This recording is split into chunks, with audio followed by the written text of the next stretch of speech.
I have to take all of this together and warn Xbox users that unfortunately, if you want your games that aren't Play Anywhere to work on future Xbox consoles, the safest bet is to apparently buy them on Steam.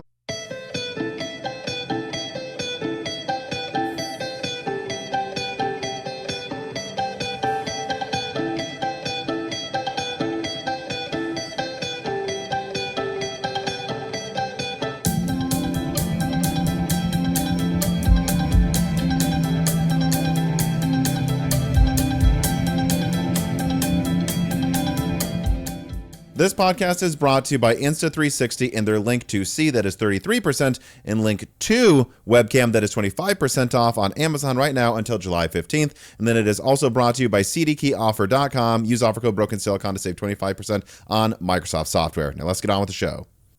And welcome to Broken Silicon, a gaming hardware podcast. I am your host, Tom. And today I am joined by, I was actually just saying to him before we started recording that I cannot think of a better time, maybe honestly in the past. He's been on twice before, but probably since I've, been speaking with this person and like covering console in addition to, of course, PC gaming hardware. But like I said, he's been on twice before. Very excited to have someone on who has such an extensive history reporting on games and the hardware that powers them. And I actually had some exposure to game development as well. But for the uninitiated, please introduce yourself. Yes, I'm Colin Moriarty. Thanks for having me. Like you said, this is my third time, I guess, on the show, right? And I run Last Day Media. I co-host Sacred Symbols, which is a PlayStation podcast, and basically just hang out. So good to be here. And thanks for inviting me. Appreciate it. Mm-hmm. There's a many ways we could start, but I think the first thing I want to do is just very broadly, and I think this is usually how I start when I have you on, just to kind of start picking from here, like where I think I might have an interesting thing to add or a disagreement or something. But like, how would you summarize the current Xbox versus Nintendo versus PlayStation? And I actually would say moving forward, increasingly, we're going to have to say Steam Deck as well and other maybe entrants into the console and gaming hardware market. How would you summarize the competition between them and where things are right now? Yeah, I think there's still probably three pockets, which is Xbox and Steam or Valve are probably in the same pocket at the or at least going in that same place. And Nintendo is doing their own thing, churning money, reliant on first party, making way less gross revenue than PlayStation and Microsoft in gaming, but doing it their own way, and I think in a pretty safe way, a pretty sustainable way. And then Sony, I think they're in a mysterious place.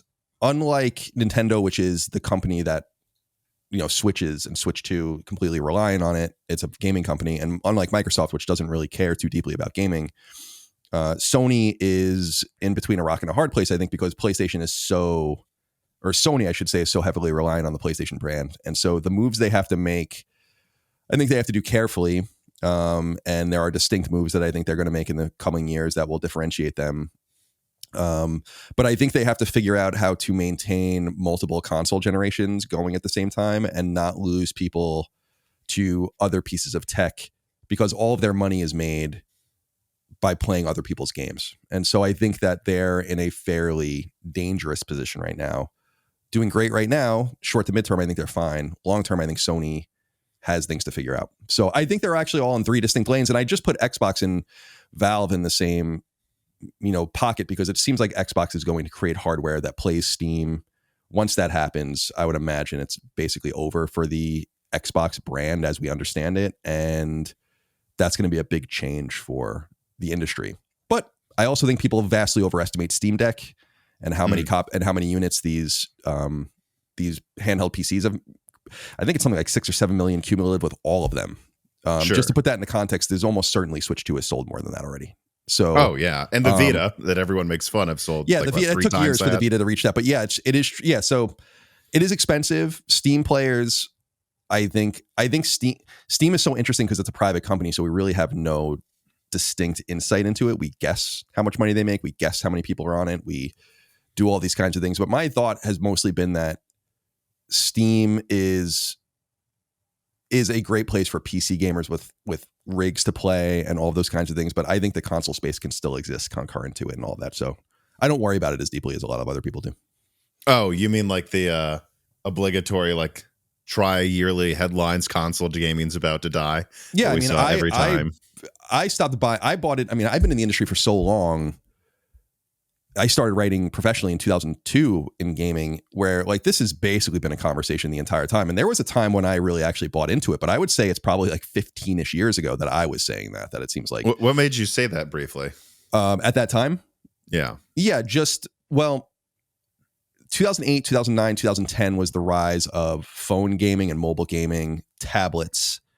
And then these kind of bespoke Ouya style machines would come out a couple of years later and everything. And I think that it looked like it could be seriously disrupted, but not unlike what I think happened with, and this is a strange reference, but with digital books.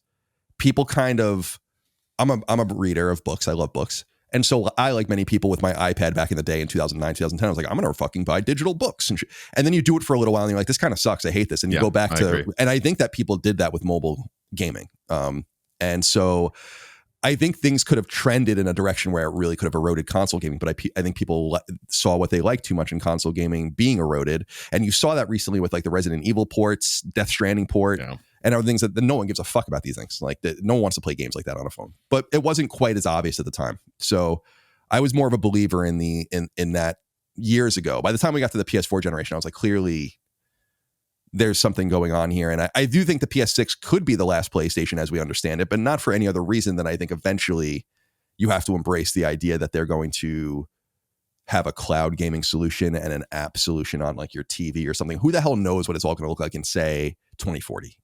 It's impossible for me to know, really, so. It's funny, though, you bring up cloud gaming. I know this is something I've discussed with you on Sacred Symbols Plus, actually, a few times, probably on Broken Silicon as well. But to me, cloud gaming, and it's not a perfect comparison, I think of it the same way everyone in 2015 said we're totally going to have self-driving in 2020. It's like, oh yeah, okay. Well, and then 2025, right? Oh, now it's 2025. Eventually I think there will be a large degree of self-driving. You could argue there already is definitely some when, they're not dropping people off and then just ramming into a car after that. Yeah, apparently San Francisco has got like Waymo going like crazy. I just don't live in Waymo apparently works pretty well. I was more, although of course someone was stuck in a Waymo going in a parking lot for like an hour. I don't know if you saw that video that's awesome, viral too. Apparently no way to get out of the car without doing it himself, but then they don't let him control the locks. But I think they fixed that by now, hopefully. But the thing that I have with cloud gaming is I think it's going to always be some kind of like side thing, because it doesn't matter what you do. You can't defy the laws of physics, right? And there will always be that latency. And then I think my favorite example to make my point is the failure of Stadia from Google. I mean, God, remember when we all thought that was going to crush everything? And the way they said they were going to make it be low enough latency is they were going to have these data centers of gaming GPUs in every city. And then I was like, well, wait, so let me get this straight. You're going to ship like 10,000 graphics cards or 100,000 or whatever to these nodes around the United States and conceivably the world. Couldn't those just be in a box in someone's house? Like what? Yeah. And then the infrastructure to send the data, you would need better fiber. That costs money. Are we not Rube Goldberging a console across 1,000 miles? It's interesting, dude, because did you see it's so funny you say that, because the business presentation that PlayStation gave recently with Herman and there was others. There was like one of the financial people was there and stuff, and they were saying something really interesting, which was cloud gaming is something Sony is going to invest in. We are going to invest in from their perspective, but they're like, what we've kind of come to realize is it's really expensive for us to have a player on these things. Like, it's so much cheaper for us to sell them a console at even at a loss, and then have to just offload all of the power and all of the things we have to do. As you and I have discussed before, PS3 games are still literally played on PlayStation Plus through PS3s in server farms. I still find that absolutely ridiculous. And as they're slowly breaking, they're going to have a problem with that. I mean, they've already removed some big games from it because I think they're trying to maybe figure out a solution to it. Like Resistance was all taken down, I think. So yeah, it's funny. I thought Stadia was going to fail immediately. There's actually a tweet that goes around every once in a while where I was like, this thing is going to die because, And I knew friends, I had, including a good friend of mine who was like, I was in his wedding. Well, in the PC hardware space, a lot of my colleagues were like, this is going to be the death of like your gaming rigs. And I was like, I don't think so. Yeah. I don't think so. I didn't think it'd fail that quickly, though, to be honest. I do agree with you that there is like a physics issue. We've talked about it many times. Just the speed of light is what it is. You could build a ton of infrastructure, but it's like you're saying, that really only makes, building that level of infrastructure really only makes sense for a Google or someone that can have other uses for it. If you're Sony... That's why NVIDIA does it, I believe, right? They make their own graphics card, so it probably costs them less, and that's why they're doing it anyways. Right. So I want, dude, this is the thing that I think, and I'm not saying your audience, but a lot of my audience doesn't seem to understand, is that a lot of the arguments I make are not from my own perspective. It's like when people are... Oh, I completely agree with what you're about to say. Please continue. Yeah. Well, it's like, I hate multiplayer games. I fucking hate them. I don't want to play them. I have no interest in them. But I argue that Sony should be chasing games as a service very heavily. It's very important. The money's in clear. And people think that that's like what I want. And it's like, no, that's not what I want. It's just what I think they should do and what I think is going to happen. It's a similar thing here. It's like, I would love the idea that we're going to buy a PlayStation 11 and it's going to be a fucking piece of hardware in 2080. And you're going to plug it into a television and you're going to put a disc in it and all this. Like, come on, man. Your like, Hover TV. You really think that's going to be so like, I just, I argue from an analytical point of view where I think that I would love for the status quo to continue. I just don't understand how it can possibly continue for much more than another generation. And as I was saying earlier, Sony's going to be they talked about this actually kind of implicitly, which a lot of people missed out on in that conversation they were having with the executives, where it's like, we have to figure out how to kind of like have multiple generations going concurrent to each other. And what you're going to see with PS6, I think, is there are still going to be PS4 games. And that's unprecedented. So I think like we're moving into it was just a quarter ago that they had more PS5 players than PS4 players. The PS5 finally 5 years. So I think that if the hardware status quo remains, then they are going to have to really balance things. They're still going to be selling all this hardware and games on that hardware. That's why I was so surprised that they stopped releasing MLB The Show this year on PS4. I was like, that's so surprising. But because I think they want to move their own customers over, but they're still making a Switch build of it. So anyway. Oh, yeah, that is weird. Yeah, so then that definitely was arbitrary if that's why they're doing it. Well, I think this is neither here nor there and not interesting to your audience probably, but I think Sony, by having the MLB license exclusively for so long, I think maybe intentionally, but one of the outcomes of that is like they have a lot of baseball fans on PlayStation just natively, and they're like, all right, time to move. It's kind of like when Tomb Raider was an Xbox One exclusive briefly and then bombed. It's like, well, yeah, like the Tomb Raider fans are on PlayStation. I don't know what you thought was going to happen. The thing I was saying, I know I'm going to agree with you, is just actually just not the details, but the perspective of, I think people sometimes think I want things I'm arguing. That's just what I think. That's why AMD is doing it. AMD is going to raise prices on this. NVIDIA is going to charge this much for that. Not because I want things to cost more. It's because I'm just explaining their perspective, right? Which I think a lot of times you have people who we're forced to make the counter arguments, and that doesn't mean those are the things that we want to happen. I'm sorry. Go on. Sorry. Well, I was just going to say, I also think that there's just, I lament this, is that I think that I understand a more casual approach to games and like just playing them and not really worrying about everything else. But I find the lack of interest in how these companies work and how they make money and like what the future is going to look like. I find that so puzzling that people don't care more and are so dismissive of it, because it's so vital to kind of play it out and game it out and have war games to figure out where they're going to go. And that people are in the gaming space interested enough to listen to podcasts, but not interested enough to care about that stuff is very strange to me. So I keep pressing that button because I think it's really fascinating to see where they're going to go, and I think there's a level of urgency, especially with Sony, to figure things out quickly. They're doing very well right now, but it's not going to last forever. And they're amortizing a shit ton of losses too. So yeah, I couldn't agree more. I mean, when you look at PlayStation, I think I heard you say this too on some recent Sacred Symbols. Like, Moore's Law is dead. Patreon is a Discord. I've talked with people in the Discord, and PlayStation still comes up a lot. I'd say that's still a decent amount of what we talk about in addition to AMD and NVIDIA and stuff. But like a thing that is fairly pointed out by people in the Moore's Law is a Discord recently was like, the amount of exclusives coming out from PlayStation is kind of pathetic compared to what they were able to do. Even PS4, which I remember feeling pretty underwhelmed then compared to PS3. You could be more critical, and we'll get to Xbox in a second with how many more studios they have now, a few exclusives, sure. But still, that doesn't mean Sony shouldn't be putting out more. But then, like you see these articles come out and these statements by Sony that they made more money with the PS5 than all previous PlayStation generations combined, and you go, well, who the hell am I to argue if they're doing something wrong? It's kind of how I sometimes felt with like Nintendo. Like, I can say the Switch should have had this hardware, but if it sells, I don't even know what it's at, 150? I don't know. Well, some ridiculous it's 100. I think it's around PS2 now, so it'll pass it, no doubt. Yeah. Like, who am I to give them advice on their hardware if they sell that many units? I mean, what do I know?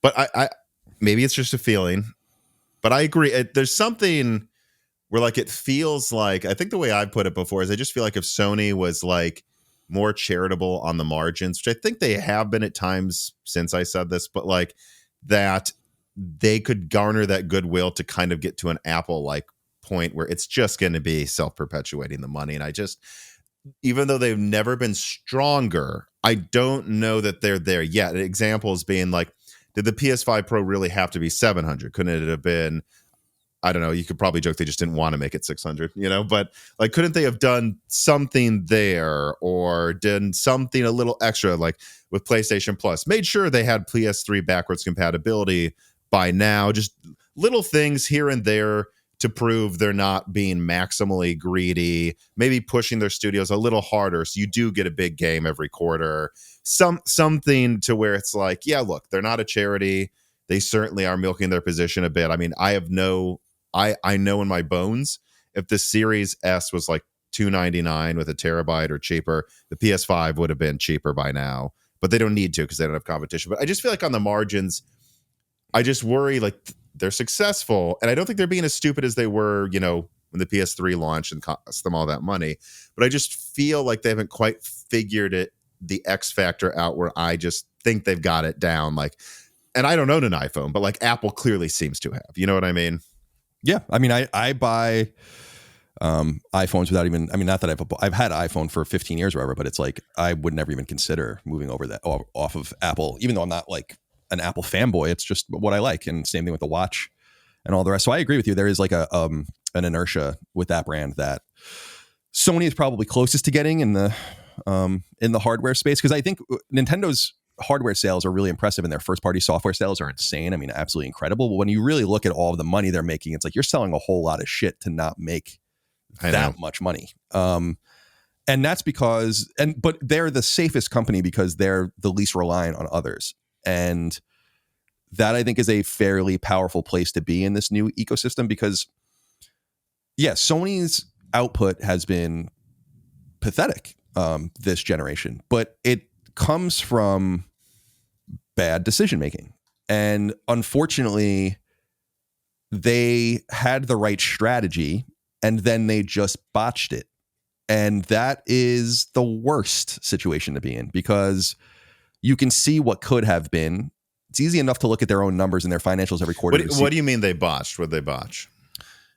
They identified that they need to invest in multiplayer games. Okay. If you listen to Shuhei Yoshida speak about the PS3 generation specifically and into the PS4 generation, the reason that Resistance was abandoned and Killzone Shadowfall was the last Killzone game and everything is that they looked at it and they were like, why are we even doing this? Call of Duty and Battlefield, this is what people want to play. We can go in a different direction. And they did. They're like, we do cinematic single player games and all of the rest. But really, what they should have done at the time, and I asked you about this specifically with Zipper, which was the studio behind SOCOM that they shut down. I'm like, really? They would have been very useful to you right now. You would have had this. I mean, hindsight's 2020. They were losing money and all of that, but it's like they at least knew how to make multiplayer games since the PS2 era. You really had none of that, and you kind of sacrificed that entire thing at the altar of single player expensive games that are simply not good enough for. They're great games, but they're not good enough for the books. You don't spend $300 million on a game to make $100 million profit on it. You might as well just put the fucking money in a CD, right? And I think that that's what people don't understand about like the single player stuff. So when they became really obsessed with single player games, and if you talk to people behind the scenes, they realized they're the ones responsible for the arms race. Like the graphical game costs, all of that, that's PlayStation. PlayStation did that. And then they got bit in the ass because they were like, people's expectations for these games are becoming insane. They're becoming way more expensive. So The Last of Us was what, 70 million. The Last of Us 2 was 220 million. That's a game. The Last of Us 3 would be a $400 million game. I mean, there's no doubt about it. And I think they were like, shit, we need to do something about this because the margins simply aren't there. We're known for these games, but we have to sell an enormous amount of them to make an appreciable amount of money back. Meanwhile, and we see this in the finances from Sony every quarter, we make, and I'm saying from Sony's perspective, hand over fist money on games as a service and multiplayer games. And then they come out with something like what they did recently, this is, when I saw this, I was like, oh my God. It was like 53% of the money we make on PlayStation Store comes from 10 games, none of which we own, that. You know? And yeah, wow. So what I'm saying is, so it gets so annoying when people are like, the games as a service thing was a mistake, you were wrong, blah, blah, blah. I'm like, no, you're a fucking moron. If you think that they shouldn't be investing in this space, you are a fucking idiot. If you think they shouldn't be investing in the space. But unfortunately, they did all of the wrong things. So they identified the problem 18, 19, 20. I mean, this is part of why Shuhei left or was kind of removed. It's like, he didn't want to do the games as a service thing. It wasn't what he was programmed to do. But they were like, we need to make a bunch of bets. And so it's like, great. And then they're like, we're going to spool up like a dozen games as a service projects. And it's like, awesome. And then you start getting into the weeds. You're like, oh, so like these are other teams doing that, right? And they're like, no, our own teams are going to do it. Oh, like teams that are multiplayer centric? It's like, no, Blue Point, they're going to make a multiplayer game. Bend, they're going to make a multiplayer game. You know, we're going to have Naughty Dog make a multiplayer game, hundreds of them for years. Mm-hmm. And then we're going to cancel it. We're going to buy Bungie. Like, what? People that listen at the time, I was against that from the second the word go. I was like, why? Like, to what end? So they had the right idea. They botched it. And what ended up happening was, so they cost Blue Point the entire generation. They cost Ben the entire generation. They cost Media Molecule the entire generation. Naughty Dog lost years of time. Yeah. That's what happens. So that's the bummer about what. So that's why there's no games, because they were honest when they said, listen, don't worry about our games as a service initiative. All the money we put into single player games is untouched. We're going to take another pile of money and invest that in multiplayer games. But what they didn't say at the time was like, we're going to heavily disrupt our own system of studios to make these games. That was the big mistake. What they should have done is just contracted all these games out to different studios, which they did to a degree. People Can Fly was making a game, Lucid was making a game, and so on and so forth. But they cannibalized their own first player production in order to satiate that need because they felt it was so urgent. So they fucked it up. And that's the parable of Jim Ryan. Like, you and I have talked about it many times. It's like Jim Ryan's is a two-sided coin. On like the one side is like, whoa, man, like his guile and gumption with PlayStation 5 and selling that thing during COVID was a thing for the record books. You couldn't find a PS5 that wouldn't sell. They were putting them in 747s and shipping them around the world. Like, they were doing all these crazy things to make sure people can buy them. The other side of the coin was all of the investment in software. And it blew up in their faces. And you probably heard me say it on Sacred if you listened, was this probably cost them, not Bungie, but just like the games they canceled, $1.5 billion at least. Easily, I would say, if you add up the cost to make these games. I mean, and how much money did they want to make from another Last of Us game that never came out, right, with factions? Like, that's the funny thing is that these games, Horizon, The Last of Us, God of War, like, they'll start making serious money in legacy sales if there's a way to push them. They sold 2.3 million copies of The Last of Us Part 2 during the run of the HBO second season. That's crazy. That's basically as many copies as Astro Bot sold, period. So there is money to be made, but you have to deploy these things in a specific way. And I think the reason you see something like Helldivers on Xbox now, which is something I never thought would happen, I was totally wrong about that. I mean, I still think it's crazy and stupid, to be honest. But that's what they decided to do is, well, maybe, right, if it sells well. All right. If it doesn't, well, if this won't sell well, then nothing will. Because this is, I think I heard Chris, who's one of the great co-hosts on your podcast, said that it is very Xbox coded. I'd never thought about that. It is very Xbox coded.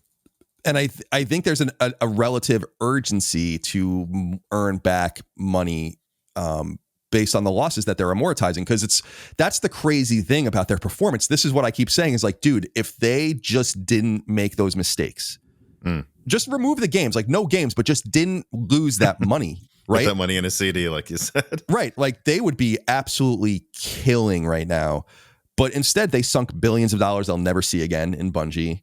They lost, they bought Firewalk, they bought Haven, they made all of these stupid mistakes. And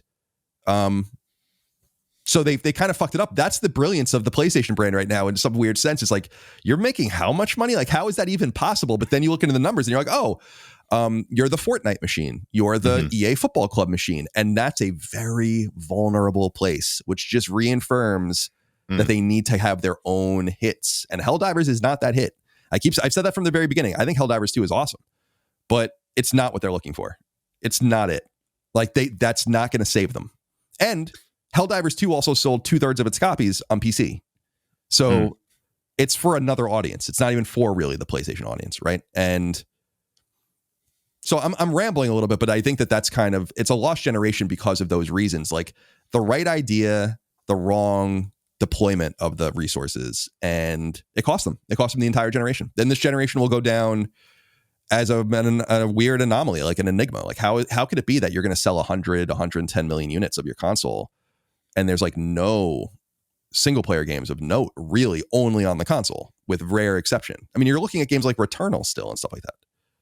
I mean, 2021. My answer would be it's just their competition didn't show up to the fight, really. Definitely not. Although before, which I want to get to in a second, but do you think this could be temporary then? Because I've always thought the thing I would always say about like Sony's weird, making single player studios have to go make, like although sometimes this is successful in Hollywood now, you're going to force this indie horror guy from A24 to go try to make some Marvel movie. I mean, sometimes they do that now just because they're desperate to find a good director actually for these big series. But it's like, this person should let them cook. And then if one of them blows up or something, good, and but do you think this could be temporary then? Do you think the dearth of PlayStation exclusives, could be somewhat just a factor of that horrible decision in late PS5, early PS6? Actually, it might get, it takes longer to make games now, but into a better cadence. Yeah, definitely. I think they'll definitely get out of this. It's just like you said, it's going to take time, like a lot of time. I think you have Intergalactic, you have second party like XDev games like that Arc System fighting game, which I continue to say very unpopular in my audience. It's like, why didn't you just do a PlayStation fighting game if you had Arc System Works, like the great fighting studio? Like, but nonetheless, like they'll have product out, and they will. Saros is coming, and Ghost of Yotei is coming soon, and we just had Death Stranding too. And True. But when they come out and they basically say explicitly like, we're looking for like one tentpole a year, it's like, dude, that's not what we got into this for. And I personally don't really give a shit, to be honest, because there are so many games to play. I'm not fixated on PlayStation games only. I really don't care. Like I'll play whatever on PlayStation. But a lot of people do care, and that does matter, and it's part of your culture. And it wasn't the culture in PS1, it wasn't the culture in PS2, but certainly the PS3 and PS4 consoles had cultures of exclusivity. But the problem with it, I do think, Tom, is like the solutions are kind of weird because they require deliberate outcomes of like, we're going to invest money in this game and this is what it's going to do. And I think a lot of people think it's like, no, we just need more. We need more single player games, more AA games, more of this. And I'm like, no. Like the numbers don't say that at all. Like you'd be insane to invest in more. You have to be more deliberate and actually have a cadence of games coming out. So yeah, by the end of this generation in the PS6, the games will start reappearing, but it's going to take time. And those are probably going to be cross-gen games, which is a bummer. But it is what it is. So yeah, I think they'll come out of it. But yeah, when you have a studio like Blue Point, one of the great remake teams in the world, I mean, up there with like Night Dive and Digital Eclipse and all these studios that do really great legacy work. And you're like, yeah. Demon Souls was awesome. The Last Guardian remake was great. Or actually, with Shadow of the Colossus remake was great. Why don't you make a God of War multiplayer game now? It's like what. Like that shouldn't even come into the conversation. It should be like, all right, what are you going to remake next? It would be like going to Nixus and be like, you guys, why don't you make something from the ground up? It's like, we're a port studio, assholes. We port games. That's why you bought us. And they just went around and I don't know if you heard me, like, Bend is the funniest one because I feel like there's a non-zero chance they're going to make a Days Gone sequel. And it's like, oh, really? Yeah. Like, just because I just feel like it has done so well in legacy, like it's sold many millions of copies at this point.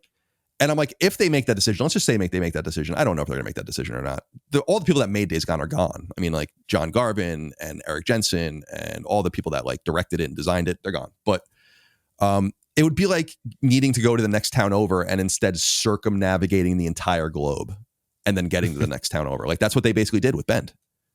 And should that have come to fruition or whatever? And it's like, what a waste of time. I say by that you mean Sony might make a new one, not like the old people try to come together. No, that wouldn't be possible. But it's like, and they're all at different places now anyway. But they just made bad decisions, and they're very lucky that it doesn't really matter. But there's like noise in the signal about it not mattering. Like if it doesn't matter, what does that mean about our games? And what does that mean, and from their perspective, and what does that mean about our ability to broker game engagement when we're not publishing any of them? It's very nice when everyone needs us now, but there might be a time when they don't. And that's the situation they find themselves in, and that people don't get that is crazy. But that 53% number, when I saw that, I was like, that is that they're even willing to say that publicly, I think is crazy. That more than half of their digital revenue comes from 10 games. 10. And none of them are theirs, guarantee you. Not even close. So, well, it's funny. The thing you just said about like this feeling you have, the vulnerability. Before I say this, everybody listening, I am not saying they are the same situation remotely. I think PlayStation is, at least like you said, I think in the short term, very safe, short term. But like, I remember I have a similar feeling at the end of the 360 gen, where people were like, many analysts were like, there's going to be a 50-50 console market share between PlayStation and Xbox, and we're just sure before we even see what the consoles are. And I remember having this feeling of like, when I talk to my friends, any of them that used to be big Xbox fans, I can't find one. They don't even exist anymore at the end of that gen because they had so neglected their fan base with no new games. Kind of their hardware really should have been replaced a year sooner because it was really cracking at the seams. Like they didn't ship with a hard drive required, yet they were still like, do we require a hard drive for these games? Do we not? Like games were shipping on 7 discs. It was really starting to show that like Xbox made a lot of money, kind of. Well, they also lost a lot, but they did, I think, net profit by the end of that gen. But they didn't do what they needed to at the end of the gen to cultivate their fan base to be loyal. Now, I wouldn't say Sony's really done that, but it's a similar thing. I don't know that we should bet that they're as bulletproof as a lot of people thought they were, and it can shift like you've been saying. But I have to say then, what is Xbox's excuse? Like, you're talking about how Sony has these issues despite doing well. I agree. It's kind of just under the current, under the surface of the water. It's not there. It looks really nice, but under the surface, there's definitely some issues they need to fix or they're vulnerable. But I think a large part of why they've been so successful is because really Xbox couldn't have played this generation any more incompetently. I'm just going to be very, buckle up if you're a big Xbox fan, because I'm going to be very clear on my opinions on this. It's easy for me too, because I mostly game on PC. Like I can just look and go, yeah, I have no dog in this fight. This seems like they really screwed up. But how would you, maybe you disagree. I mean, this piece of content is brought to you by Insta360 and their exceptional Link 2 and Link 2C affordable 4K webcams. These cams provide a seamless user experience with a high-performance half-inch sensor that ensures quality 4K video. And the Link 2 has an advanced audio algorithm that delivers AI-powered noise cancellation, but then also AI-powered physical tracking that can track what you say with very high quality like this. And here I am in crisp 4K using the microphone that is on the camera. As you can see, it picks up my voice pretty clearly. And because it is AI tracking and because the audio of that mic is so good, I can walk around and it will follow me and my voice while I show you Jesse Dog. And the Link 2 can automatically tilt down to capture an overhead view of your desk, which is perfect for showing your sketches or concepts without any additional accessories or looking at my legs. And if you compare it to the cameras I would used to use while on business trips before I did YouTube full time, you can see that the quality, especially when it comes to consistent lighting, is much better. Meanwhile, the Link 2C is extra affordable and has really cool physical camera cover that is easy to click close when you want that extra privacy. Plus, they have all new magnetic mounts, specialized modes, auto framing, gesture control, customizable backgrounds, and natural bokeh. Look, these things set a new standard in video conferencing, online teaching, and live streaming, or even just video capture for maybe a YouTube channel. So if you're interested in these products and you want to support Moore's Law is Dead, follow the links in the directions below to get the best price on them and support the channel. Just clicking on those links honestly helps a ton, but of course purchasing these great cameras through the links helps even more. So support Insta360 and their Link 2 webcams to support Moore's Law is Dead today.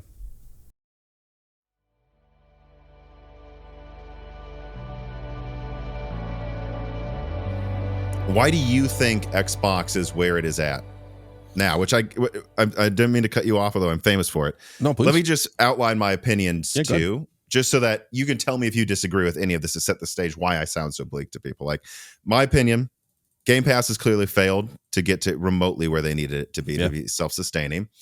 Xbox console sales and hardware sales are at a rock bottom. I mean, they're losing in aligned sales, I believe, to the Xbox One, which everyone made fun of. Microsoft just raised the price of the Xbox Series. I talked to an ex-gamer who was recently on his contacts in the industry. He agreed with me that this is actually an indication that they may not even be producing Xbox Series consoles anymore. I mean, why would you raise the price unless this is it? You're just... You can get a Pro for cheaper than the Xbox Series X 2 terabyte, by the way. Yep. And that tells me crazy. They have no interest in selling consoles. It's the opposite of what they did at the end of the previous two gens, where they were trying to rebuild some momentum for the next year. I don't think they're even making them anymore. And recent Xbox handheld videos. I mean, there was the one, I forgot her name, but she's going to replace Phil Spencer, I believe. Oh, Sarah Bond. Yep. And then there's the other one with the CEO of AMD, Lisa Su. Both of them kind of odd, very corporate-y. And to me, there were some quotes in there that really stuck out. I don't see anyone talking about. I wonder if you'll have an opinion, but like one was Lisa Su, CEO of AMD, said, "We are preparing a like roadmap of Xbox hardware that evolves beyond custom hardware." Or it's like, so it's not custom. You're just going to give them off the shelf laptop parts now. It's almost what it sounds like. That tells me AMD has no, and I can say behind the scenes, the people I talk to at AMD, which I know that as a PlayStation podcast, this will probably surprise you not at all with the news that came out this week. The people at AMD like PlayStation a lot more than Xbox and have a lot more faith in them. And so it seems like AMD doesn't see a future in Xbox, so they don't really want to spend the time, or Xbox doesn't want to pay for the time to design custom consoles moving forward. And Xbox Studios are in the process of being gutted while Phil Spencer is clearly getting prepared to be put out to pasture. It's like, I definitely thought, and I guess I'm now right, that when I looked at 2020, I said, PlayStation's going to run away with this generation. It just is, at least against Xbox. And I got so much hate for that. But look what I will say, even I didn't think like they would be gutting the. I thought they'd just become third party and their studios would keep making games. Even that seems to be falling apart. Like I thought I saw 3 Bethesda games were supposedly canceled. Yeah, they canceled a few things. And like apparently an MMO that was like deep into development, and that was apparently pretty good, which I believe ZeniMax Online was doing it. They did The Elder Scrolls Online, which is a very well respected MMO. But do you disagree with any of that? And no. I don't know what you would add or like how you would summarize what's happened here. No, I think there's a lot to say about Xbox. I think the reason I talk about them so much is because, first of all, they're the biggest publisher now on PlayStation. So that's a notable thing. And it sounds like a tick-headed thing to say, but it's just true. And so what that happens to them is incredibly relevant. But I also find them to be a fascinating company. Or I guess a label within a company. I've gone in depth in the past about how vital Xbox as a brand was to bringing certain norms to gaming that are really important. And they've been a vital brand to help push things forward. Releasing, I've noted this many times, but releasing the original Xbox with an Ethernet port only in 2001 was really, really controversial. And they were like, no, like the whole fidelity of I know you guys are used to playing fucking EverQuest or whatever on a phone, a 56K modem or whatever, but like you could play SOCOM through dial-up and it was terrible. Right, exactly. I can't believe they allowed that. Right, exactly. And they stopped. Sony's own online initiative stopped the dial-up stuff immediately too. When they finally integrated it into PS2 into a redesign, they just got rid of that because they realized Microsoft was right. You know, like there are little things like that. Xbox Live 2002, way ahead of its time. Way ahead of its time. I remember being on Xbox Live 2003, 2004 playing, you know, Rainbow Six 3 and Halo 2 and all these kinds of things and being like, dude, this is like night and day compared to Xbox or to PlayStation. And then when the Xbox 360 comes out, I live with a kid in college, my friend Doug, who bought one day one, and I remember playing around with it and looking at it. I'm like, this is incredible. Like you can turn it on with no games in it and use it. It's not like a memory card slot or something or a CD player. It's like you can go on the store and buy digital games and you get achievements and everything. Like they really pushed gaming. I mean, if you look at PlayStation 3's online setup was so embarrassing that it's like hard to believe that it even worked the way it did. I don't know if you remember it when it came out. Like the store would launch in a browser. You like there was no trophy system for 2 years, like no achievement system. Yeah, but you had Super Rub-a-Dub, right? So Super Rub-a-Dub. It was like horrible. One of 5 games you could even buy. It wouldn't have even been that bad if it wasn't exposed. Like I feel like people that only use PS3 didn't know how bad it was unless you used a 360 at the time, and then you're like, oh my god, like what the fuck is wrong with these guys? So they got it, but at some point they blew it, and I think that it happened with multiple things. First of all, they became way too reliant on the same games over and over again. Sony had a really canny ability of moving on, which is a very difficult thing to do. People give them too much credit for Crash and Spyro. They're not their games. They obviously helped produce them. Shuhei Yoshida and Mark Cerny and stuff were deeply involved, but it's really like, it starts with Jak and Daxter, Ratchet and Clank, Sly Cooper. It's like you have these things and other games too. Twisted Metal kind of goes away for a while. Warhawk goes away, whatever. But they're like, all right, but what if you stop making Sly Cooper and made Infamous? And then what if you stop making Infamous and made Ghost of Tsushima? And what if you stop making Jak and Daxter and made Uncharted? What if you stop making Uncharted and make The Last of Us? And so they are willing to be bold like that. And there are series that exist, God of War, but it gets rebooted. I just feel like Microsoft became too static because they didn't understand how to make games. And at that time, it really, really mattered. And that we still to this day talk about the Xbox brand's 3 biggest IP as the same 3 IP from the original console and the early 360 era is to me nuts. That Gears of War is the freshest of those franchises, having come out in 2006 with Forza 2005, Halo 2001. I just feel like a lot of things started there. Obviously, people have also made a point about, I mean, and it's been run into the ground. We don't have to linger on it. The Xbox One reveal and like what it was a complete miscalibration. I will never forget watching that. I was at IGN at the time watching that. And I've told this story before that he's the VP of IGN now, but his name's Justin Davis. We were watching it on a TV and it was after the PS4 reveal, which I was at in New York City. And I was like, this thing fucking, like I said something like this thing's fucked or whatever. Like, and he said to me like, you're such a fucking fanboy or whatever. And I knew in my heart, I was like, this thing isn't right. Like there's something wrong with this thing. It costs more, it's weaker, and they just talked about not games. And so there's that. And then there's new leadership that comes in.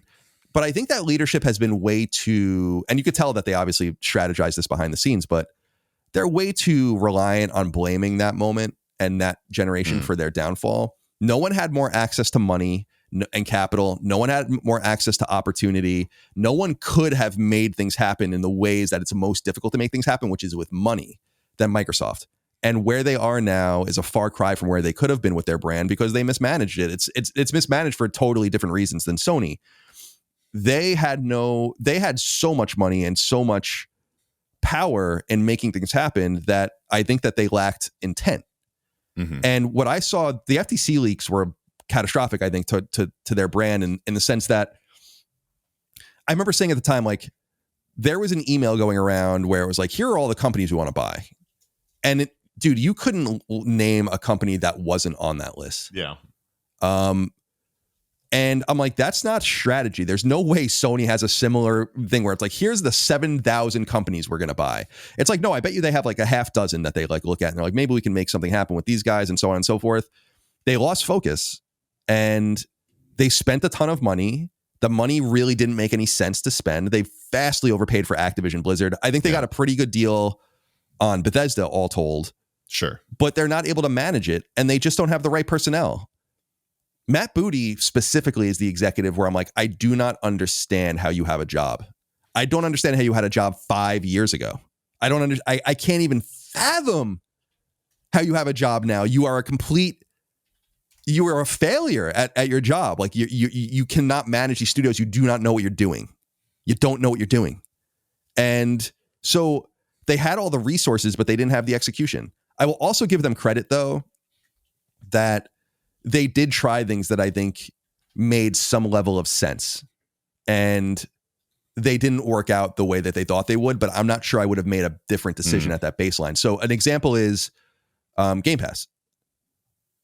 Game Pass is not working. I mean, I've been saying this for years and gotten a lot of grief on it. Everyone's always like, you were wrong about Helldivers. Okay, fair enough. How right was I about fucking Game Pass? How much did I call that from the very beginning? It's not only that it's not growing to where it needs to be, it's probably not even halfway to where they wanted it to be at this point. No, I did a video analyzing the Xbox leaks and actually had a contributor to my channel read through literally every document and highlight things too. And like one thing that really stood out is, and I just remember putting out the video actually relative to my other ones bombed, but you know, I was like, how is not everyone talking about the fact that they said it was something like Xbox needs to be at like 80 million by like, or Game Pass needs to be at like 80 million subscribers by like, I don't remember what it was, like 23, 24 or something, or maybe it was 50, but it was like something like 2028 needs to be to 80, 100 million. And they're like halfway, and I did like a regression line to map where it should be and like where they would need to be aligned. And I'm like, they're like half of where they want to be to by now. And then there's an email where he says we need to kill Xbox if we don't get there. This should be like the only story in console we're talking about is that we have documents proving that they're half at where they need to be before they themselves said they'd have to kill it. I don't know how. I mean, people talked about it. I don't think it was talked about enough. No, I again, because I'm fascinated by the incurious nature of like a lot of people in this industry. Like I just don't understand what they don't find fascinating. Like I would love to have this level of insight into Sony or especially Nintendo, to be frank. Nintendo, yeah. I mean, oh my God. I mean, having that level of insight into Sony would be one thing, but that level of insight into Nintendo would be fucking mind blowing. And amazing to know how they really operate. And they're such a closed book. But what I was saying about Game Pass, and I want to get it out there, and my audience knows this well, but your audience probably doesn't know my argument, is that I think Game Pass was a really good idea. If you look at it through the lens of the time, the position that Microsoft was in, the position that Sony was in, and where things seem to be going, it's like, this is actually a pretty good idea. We have to upend the apple cart and make a value proposition. And once you, and the value proposition is there. It's very similar with Netflix. Like you get to a certain threshold of subscribers and you're like, now it works, right? Because now you're bringing in like a ton of latent money, but they never, as you said, got anywhere close to that line.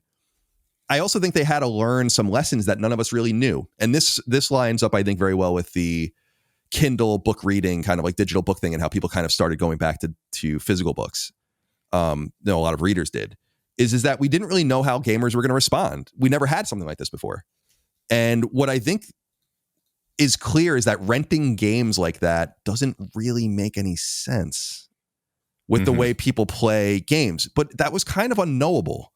And I give them credit for saying, like, this is something we're going to do. Like, we're going to really, and Phil Spencer talks about this himself, is like, this was a pitch to Satya to be like, let's like go all in. Like, because Satya, as you know, in 2014, when he came in, was like, let's just get rid of Xbox. Yeah, I think that was, that there were a lot of articles about that when he took over. He's like, he had a real question to his board. Should we just get rid of Xbox now? Right. And I think that's always been kind of his instinct. And I think they're getting there now, and we can get into that. But for me, I look at it and I think, yeah, you made a sound bet. You learned things about gaming behavior that we didn't really necessarily know for sure. And that's a hard lesson to learn. But I think the biggest thing that they learned, that they just didn't execute on what they needed at the time. And this is where I saw the holes in the whole program crop up pretty well, is like, you're not going to court any meaningful third-party games to your service. You're not. Occasionally you're going to get an Expedition 33 or a Power Wash Simulator or something that really kills. because it's great and people love it. But a company that really believes in its game, like I'll tell you right now that Kepler, who's the publisher of Expedition 33 and of course Sandfall, whatever, the developer, I'm not so sure they really believed in it, because if they really believed in it, they would have never put it on the service. They would have instead sold it a la carte.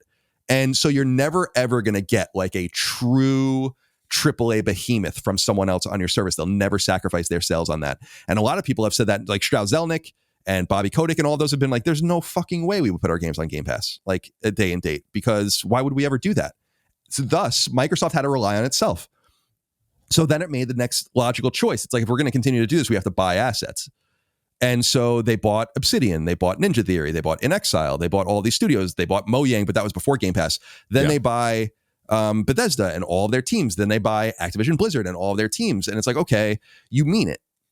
But then what they didn't realize, and this is where I think push came to shove with Satya, and what I think is happening behind the scenes for the last few years is like, you've spent an extraordinary amount of money, and we're not making that much money on this. As I said, based on Activision's own books the year before they were purchased, it would take Microsoft 35 years just to make the money back if Activision kept making the same amount of profit that it made when it was purchased. That's just to absorb the cost of it. Then it's the cost, and you're running it now. You're responsible for it. You have to fucking pay to keep all of these studios going, these $600, $700, $800 million games that you're making.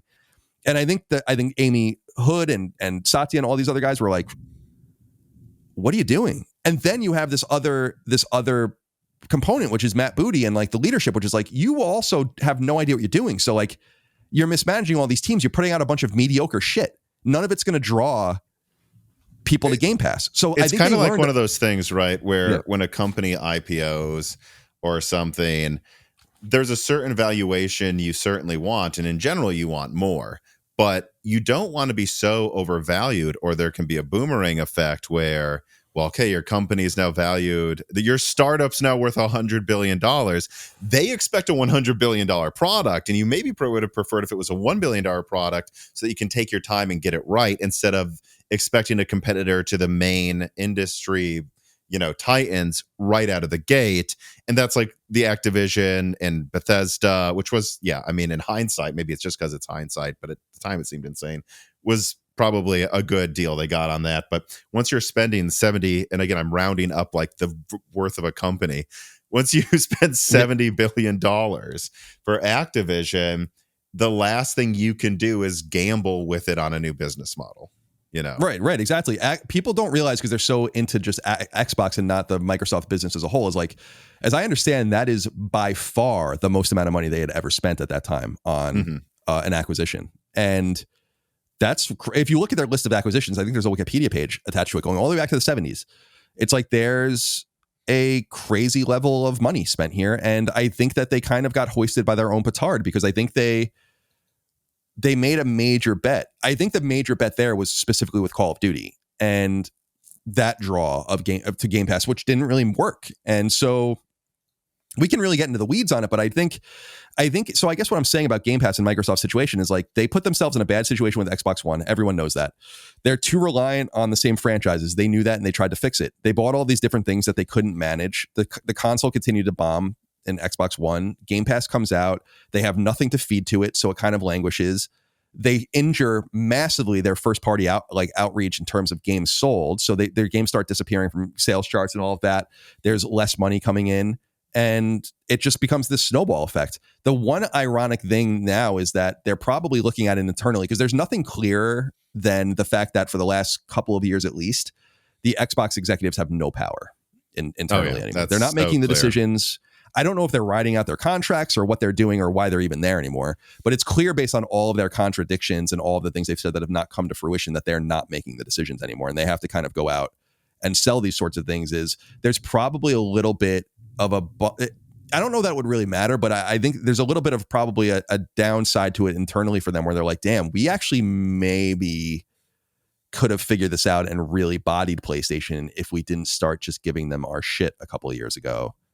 And instead, we're kind of bailing them out when they need games. They're like, well, we don't have any games, but we do have your games. So it's so for them, they're probably like, damn, like maybe there probably will always be this lingering idea within that they're like, maybe we could have actually forced this in. But I think ultimately, and if the rumors are true that they're putting Steam on these new machines, it's over. And that's what I've been trying to tell my audience is like, you put Steam on that thing and it's over for them. Like, I don't know what you don't get about that either. Why the fuck would anyone buy every game on Xbox is on Steam.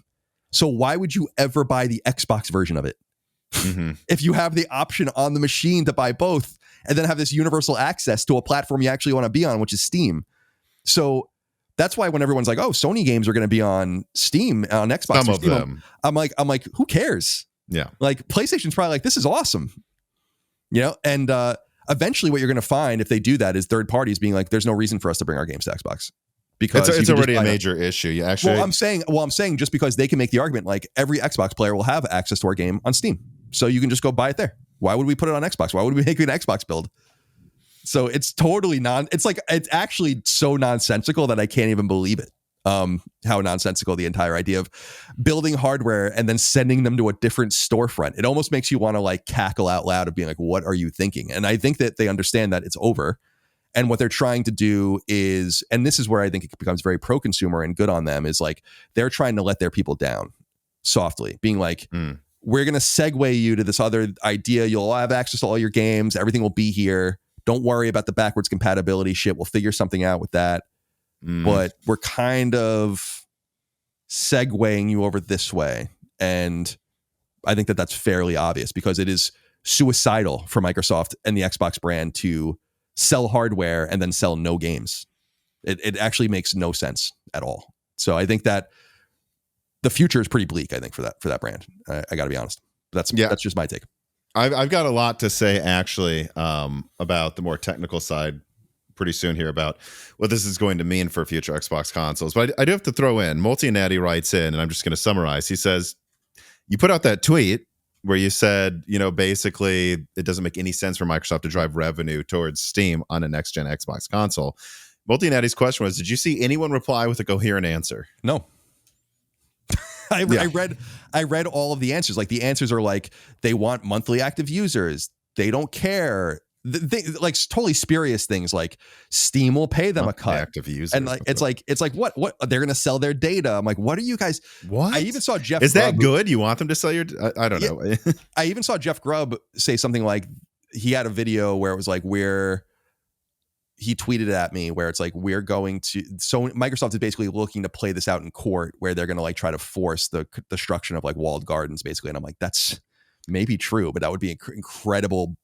Like very pathetic. Well, I also think that that's like a really weird strategy for a mega corporation to take. Like I don't think that that's true at all. No, none of them were coaching. Oh yeah, and like that's going to help Microsoft's Windows trying to kill that ability to have walled gardens. I mean, that's a lot of their business models are around walled gardens. Well, I always say it's like, if this is such a good idea, name another example of it ever happening. Yeah. Who has ever sold hardware in the industry like a first party selling hardware with their own storefront? They're like, you can use whatever you want. Just buy your games wherever you want. It's like, what are you talking about? What the fuck are you talking about? Like, when I just don't understand what people don't get about that. That there is literally no upside to that apart from the consumer experience, which is great. But the second people can start playing Fortnite on, well, that's a bad example because that's like an Epic Game Store game, I guess. When people can start playing like some Call of Duty or whatever on Steam on your Xbox, why would they ever buy the Xbox version? And if Microsoft can be totally cut out of the equation, they're going to be. And that's why I think that it's what I said just a little while ago. Like if this happens and they start selling hardware like that, companies are going to start being like companies that already are somewhat reluctant to do Xbox ports at all. That's what I wanted to jump in earlier and say. They 100% are. I have multiple sources at game studios. It's a real discussion now, especially because of the Xbox Series S not having enough RAM. Like, is it worth porting to Xbox when the Series S takes all this effort and we have to support it because 80% of Xbox sales are the Series S? It's harder to port this to an Xbox now than it is to a Switch 2. Is it really worth the effort? And then this, I think, puts a nail in that for a lot of studios. I saw an article the other day. It was an indie game that's blown up on Steam. They're like, PlayStation technically has a new exclusive because it's not on Xbox. I'm like, well, it's on Steam. and it's on PlayStation. It's not really an exclusive. It's just people are not choosing to bother porting to Xbox moving Right. forward. And like, I'm totally personally disinterested in the exclusive game where I'm like, I don't care, man. Like, whatever. What's more interesting is from the business perspective, where they're putting a gun to their own head. It's just really weird, and I think it's because they realize the jig is up and that there's got to be they have to have a way out for their audience, because I think the only thing that can be worse for them is to like strand these people. You know, they have 25, 30, 35 million people that are engaged. There's money to be made there. Game Pass can kind of teeter on, I guess, especially because they're selling their games a la carte other places and kind of making up for that. I just think it's an admission. If you're really exploring putting a different storefront on your own hardware, then it's over. And that's the whole point of the tweet, was that there really is no argument against it. Like what I'm saying, like there's no sense to be had here at all. Quite simply put, game companies make their money in game sales, microtransactions, latent 30% rips. They don't make any money, and in fact, often lose money selling the hardware, because they want you to buy games from them. It's really that fucking simple. Like I don't know what people. This has been true since the Odyssey and the Fairchild. You know, like in the early 70s, all the way to today. No one sells hardware to not sell games on it, and so do what you got to do. But I think it's, as you said, a lot of companies, the second that switch is turned on and Steam games are available on this Xbox hardware, it's gonna be like, okay, just put your games on Steam. And everyone will have access. No one will have anything to complain about. And it's easier for us. It's one less build to update, one less build to certify, one less build to have to deal with and moderate and all that kind of stuff. It's not, people think that bringing games over to these different consoles is trivial. It's not. It's not hard. It's easier than it's ever been, but it's not trivial. You have to have all these different package files, all these different pipelines, deal with producers and different certification systems for updates for multiple storefronts and stuff. Right. Yeah. It's annoying. And companies don't just, because they're like, well, they're putting the games on Xbox because they want to make money. And I'm like, I think you're overestimating how easy it is to make money on a game on Xbox if you're only selling 50,000 copies of it or something. It's actually not worth it. You know, and multiple, especially indie devs, have told me they only put them on Xbox if before or when they're starting development on the Xbox version, they get an assurance from Microsoft it'll be on Game Pass and they'll get paid for that. Because if they're not paid to put it on Game Pass, it won't profit, is what I'm. Well, you've already seen that with Helldivers, where people are like, is it going to be on Game Pass? It's like, you really think that Sony's going to put Helldivers on fucking Game Pass? I don't think Sony will. No, well, it's it's up to no one else. You know, like it's their game. And I just think, because Microsoft has done interesting, like a shot across the bow things, like when the show was in Game Pass, which is Sony's game. And they were able to do that because Sony wasn't acting as publisher, but now they're acting as publisher. And so they're going to be a steward of their own products. But you see that mentality in that ecosystem where it's like, well, I'm sure a lot of people are going to buy it. And I think I don't know if it's going to do very well, but I think it's a novelty item. It's very similar to why Horizon Zero Dawn sold so well on Steam, is because it's like, what the hell is this doing here? I think it's going to be a same thing here, but I do wonder how many people will actually buy it because they're programmed not to buy games. And I don't blame them. Why would you, if you're invested so heavily into this rental ecosystem? But they've created a lot of problems for themselves, and they have to figure out a way out of it. I think long term, I would imagine every piece of gaming hardware and every gaming hardware company is in danger, but it's certainly going to hit them first. And I'm very eager to see what they do if they get this thing out quickly and how it runs, and if people are interested in it. It's going to be expensive. The handheld. Yeah, right. Well, so yeah, I want to shift to that because I don't know how much you've discussed it on your show recently, but I'm gonna make the argument here that actually this is them abandoning Xbox. This is what this is. And the first point I have to bring up is where I get into my technical side here, is it is running an off-the-shelf AMD part. There is nothing that makes this special. This is a laptop APU that they call a handheld APU. AMD has been selling a version of what will be in the Xbox handheld for a year already. This is like, just announcing a year-old i7 is in a PlayStation. That seemed very odd that it wasn't custom. Right. So it isn't custom at all. And my understanding is that it will just straight up run Windows. Now, it will have a SteamOS-like boot option to try to, from what I've read, cut down on how much Microsoft wastes performance. Like it's becoming actually quite an embarrassing point in the gaming hardware space on PC that like AMD has a new laptop APU come out.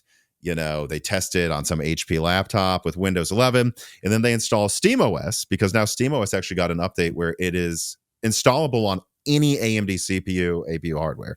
That's it. And you can, that means even laptops can now use it. And they're finding games on SteamOS are running sometimes 20% or more better than on Windows, even when they're not native, meaning it's running the Windows game through a Linux emulator and performing 20% better than on Windows 11. It is damning. And Microsoft has neglected the PC gaming space, I would argue, since they created Xbox. And now Xbox isn't making money. Now, this is the thing I also wonder if you saw this or ever brought this up on Sacred Symbols. This came up on the last Broken Silicon. Windows has lost 400 million users over the past 3 years. Really? 400 fucking million. Why are they abandoning Xbox? Because it is all hands on deck. Because I know the Steam Deck has only sold whatever it is, 5 to 10 million or something. I'm telling you, Colin, when I talk to people behind the scenes, they think SteamOS might be able to eat Windows lunch.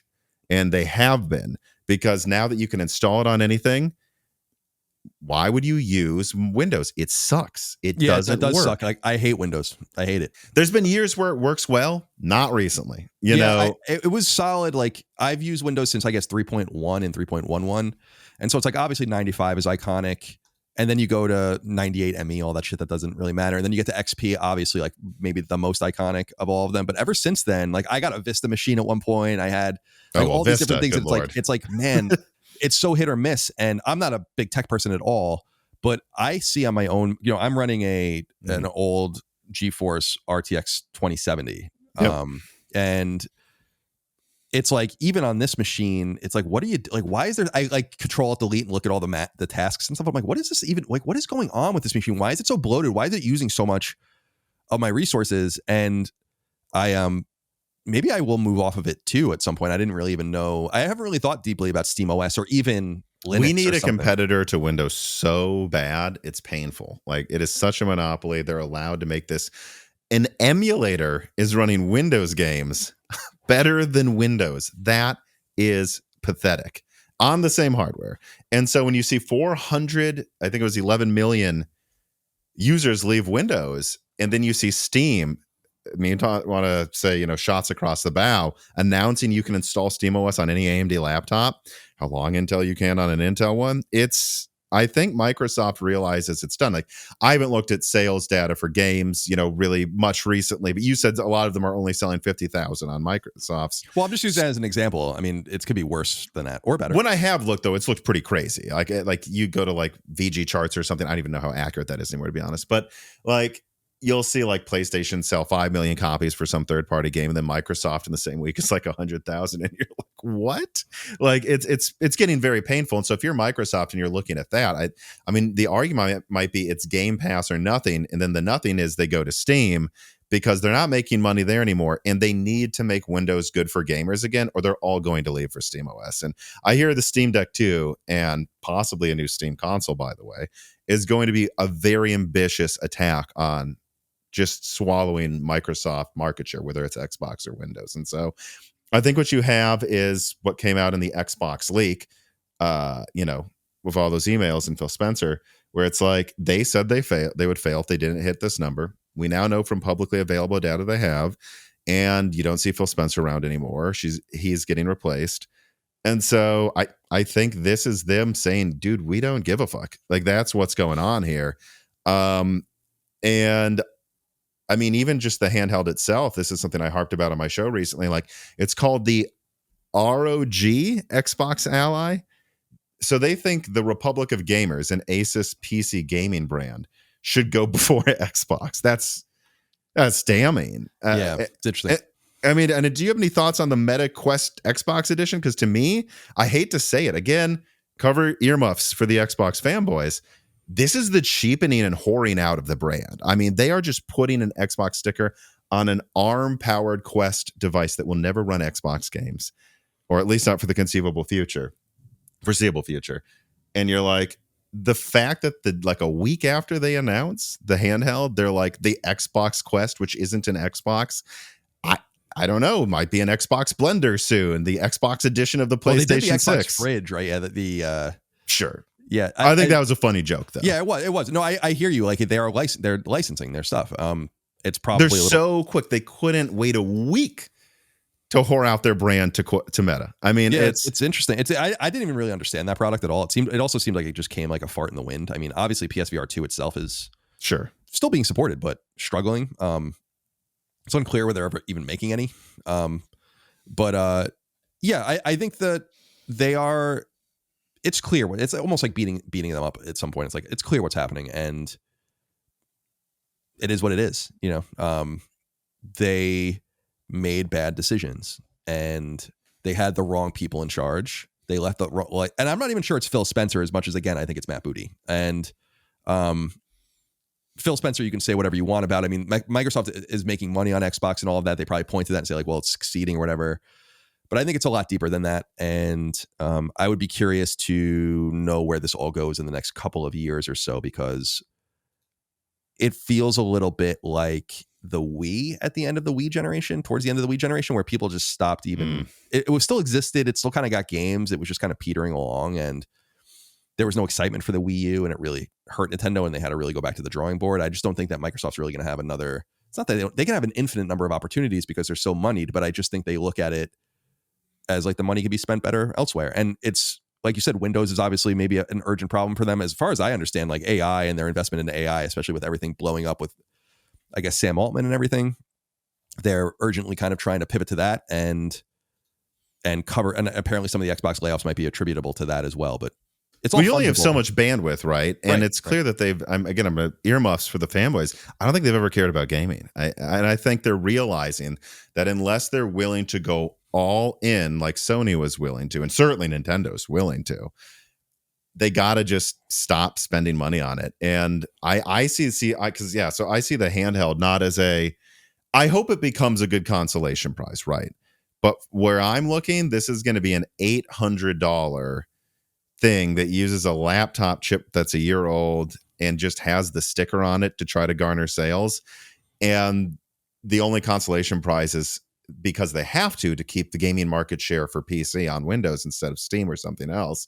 They are going to have a new SteamOS competitor mode for something that will already install the Epic or Steam or EA app or whatever the heck. I think that still exists.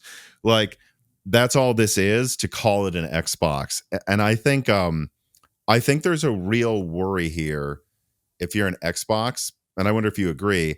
I wouldn't buy another Xbox game because I don't know if you'll be able to play it on future hardware. Yeah, that's what I was saying, is that I do think that to their credit, they're trying to be pro-consumer by giving people solutions to move over to something else and have the choice of both. And then eventually you probably sunset one or have some sort of streaming solution or something that incorporate games into another platform. But if this is what I've been saying, is like, if Xbox fans are so excited about Steam being available, then you should just buy your games on Steam moving forward. There's no reason to buy your games on Xbox anymore. I do think it's from that perspective. I do think that's the sad part about it. And I get it. Like, as a gamer and a console gamer and an ecosystem gamer, you don't really want to see this happen to Xbox or what happened to Sega or whatever. Just because, at least not like this. I mean, well, there's a level of pain to it. It's like, damn, there is a deep 20-year investment for some people, 24-year investment into this ecosystem. But certainly since Xbox 360, achievements and digital games and all that kind of stuff, and a healthy backwards compatible ecosystem, it's like there's a lot to lose there. That sucks. I mean, that's the kind of thing, I'll just be honest with you, like, that's the kind of thing that would just knock me out of gaming. Like, where it's for like a while.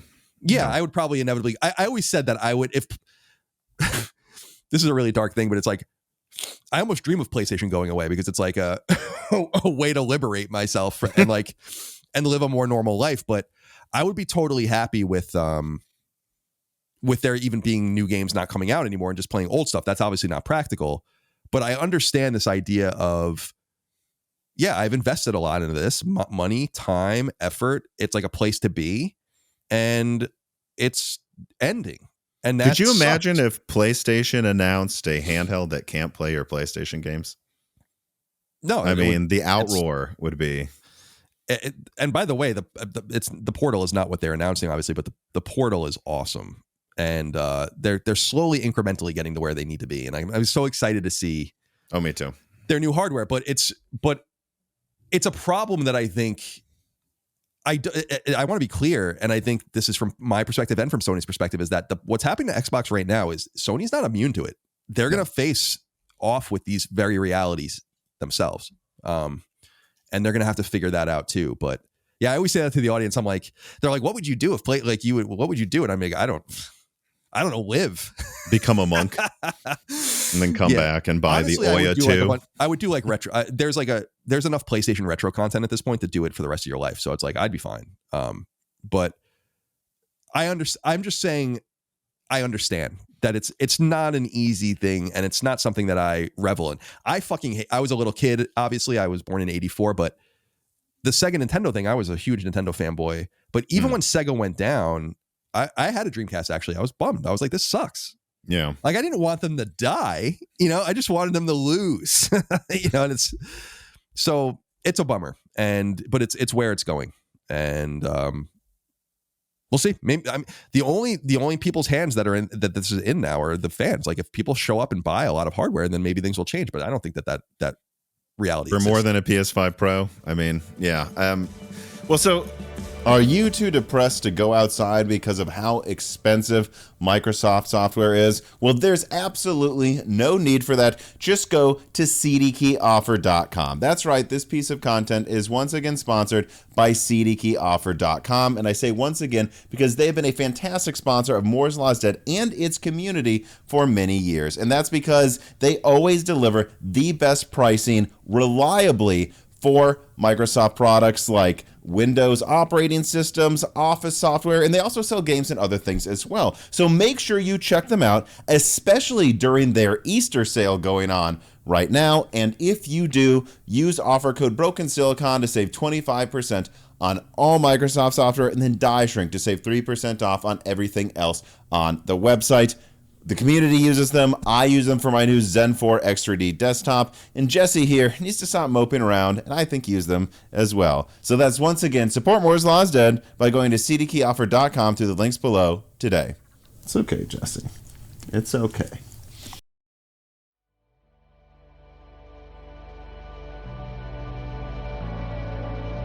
And this is the kind of one of the final things I want to talk about regarding this. It's something that occurred to me just as I was thinking one day, but like, if they were going to have Xbox backwards compatibility, and I'm sure there's going to be a lot of people typing in all caps in the comments now that I'm saying this, they'll say things like, well, Lisa Sue in that one video with AMD said that they're going to, they want Xbox compatibility moving forward. What does that mean though, moving forward?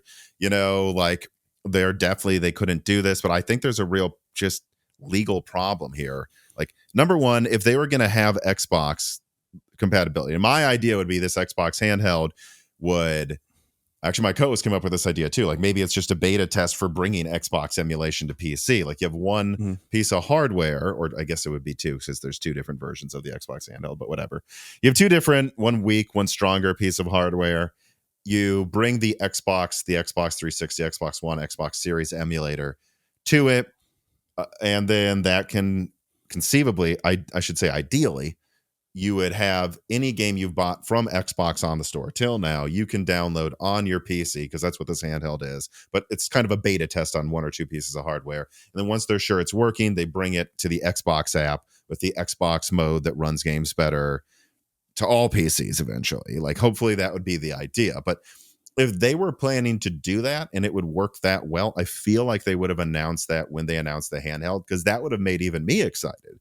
I could go, oh, this is actually pretty awesome. So maybe they're leaving the console space, but if the consolation prize is every Xbox game you've bought can be played on future PC hardware, that's awesome. That's something Dreamcast didn't do. And that's something we haven't seen before. But don't you think they would have announced that by now? Maybe, but I also think that it's what I was saying earlier. Like, it's very similar to what I was saying, where I'm like, I think they're going to have some sort of solution that's very pro-consumer for their people to segue them over. But even if they have that backwards compatible on PC or open emulator on PC that allows those games to be played, it doesn't stop the end result from people still going to Steam. It's like, that's a good point. But I think that they should do that because I think it would be a real make good to those people. It would certainly eliminate, you can't do much about the achievement situation and a few other things and maybe save compatibility and all the rest, but you could make it as soft, the landing as soft as possible and say like, just because if Xbox gamers are not going to play on Xbox, the next best thing for Microsoft is for them to be on PC, because at least there's a chance they'll use Windows. There's a chance they'll interact with Edge and all these other things and do, so I believe that that's probably something that they're working on. And I think they're very technically talented, so they can probably make something like that happen. But I still think it doesn't ultimately stop people from migrating to the other. Once you're on an open platform, you're going to go to Steam. Remember, Epic Game Store can barely make a dent, and they just give shit away. Right? Yeah, I mean, because it doesn't run as well as on Steam. Download the fucking launcher. That's all you have to do is download the launcher. You can get all this, and people are like, "Nah, I'll just wait for it to come to Steam. I'll play that game for money when it comes to Steam." That's it's the same thing PlayStation's cultivated against Game Pass. You can give away these games kind of for free, but ultimately they want to play it on the device they want to play it on, and then Steam works better too. I'll just say that as a PC gamer, the games run better. It syncs your clouds more consistently. That you can play it on SteamOS more easily. That's a real feature. But okay, so here's where I get into an issue though. I don't know if they can legally bring their Xbox games to PC. Like, I thought about this the other day. If there's the Play Anywhere thing for the exclusives, which they have an ever increasingly smaller amount. Sure, I don't know what Halo we're on, but I think that would have by then also given you a copy of the PC game or something. So those games count as, if you get the handheld, you can then install it on the Xbox app. But I don't see, I tried to come up with a random example before we started recording, like Battlefront, the Xbox edition, if you bought it through the Xbox store, or honestly, ideally, an emulator that could play DVDs if you had a disc drive would be cool on your PC as well. I don't see EA, who now, of course, owns the Battlefront IP instead of Pandemic or whatever, just going, oh, sure, we don't need them to buy it on Steam again. We're going to honor your license, even if they wanted to. I don't know the legal mess that would be to that. So then I took this idea and I went to a couple of developer friends of mine and I said, would this be an issue? I'm opening up one of their messages to me right now. And they said, yes, there would be legal issues. For example, we would never opt into our game being on the Xbox Store on PC because it would compete against, I won't get into the whole, because I don't want to give away who it is, but they did send me a screenshot of the back end, and they have a box, can we do this, where it's available on PC if they buy it on Xbox, and they checked no. So there's one random game. I have another publisher here that I reached out to, and the person told me this would actually be a huge issue because it depends on what your partnership was. Probably if you're in Game Pass, you probably checked some box where they get access to the game on both PC and Xbox at the same time.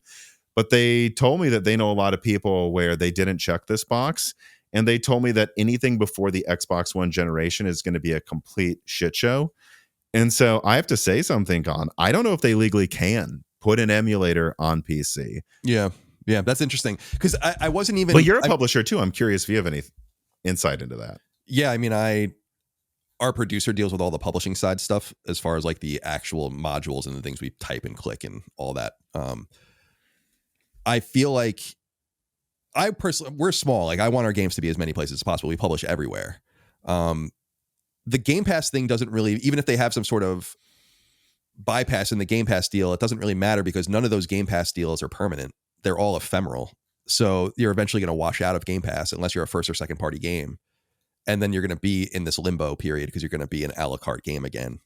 So yeah, there's no doubt in the EULAs, there's deep text that is going to be a problem. It's funny because obviously we're talking about mostly third party games that would be in people's store, or their libraries digitally on Xbox, but very similar to when I talk about Game Pass coming to PlayStation one day, which I think is possible. I see it as a first and second party solution that's very bespoke.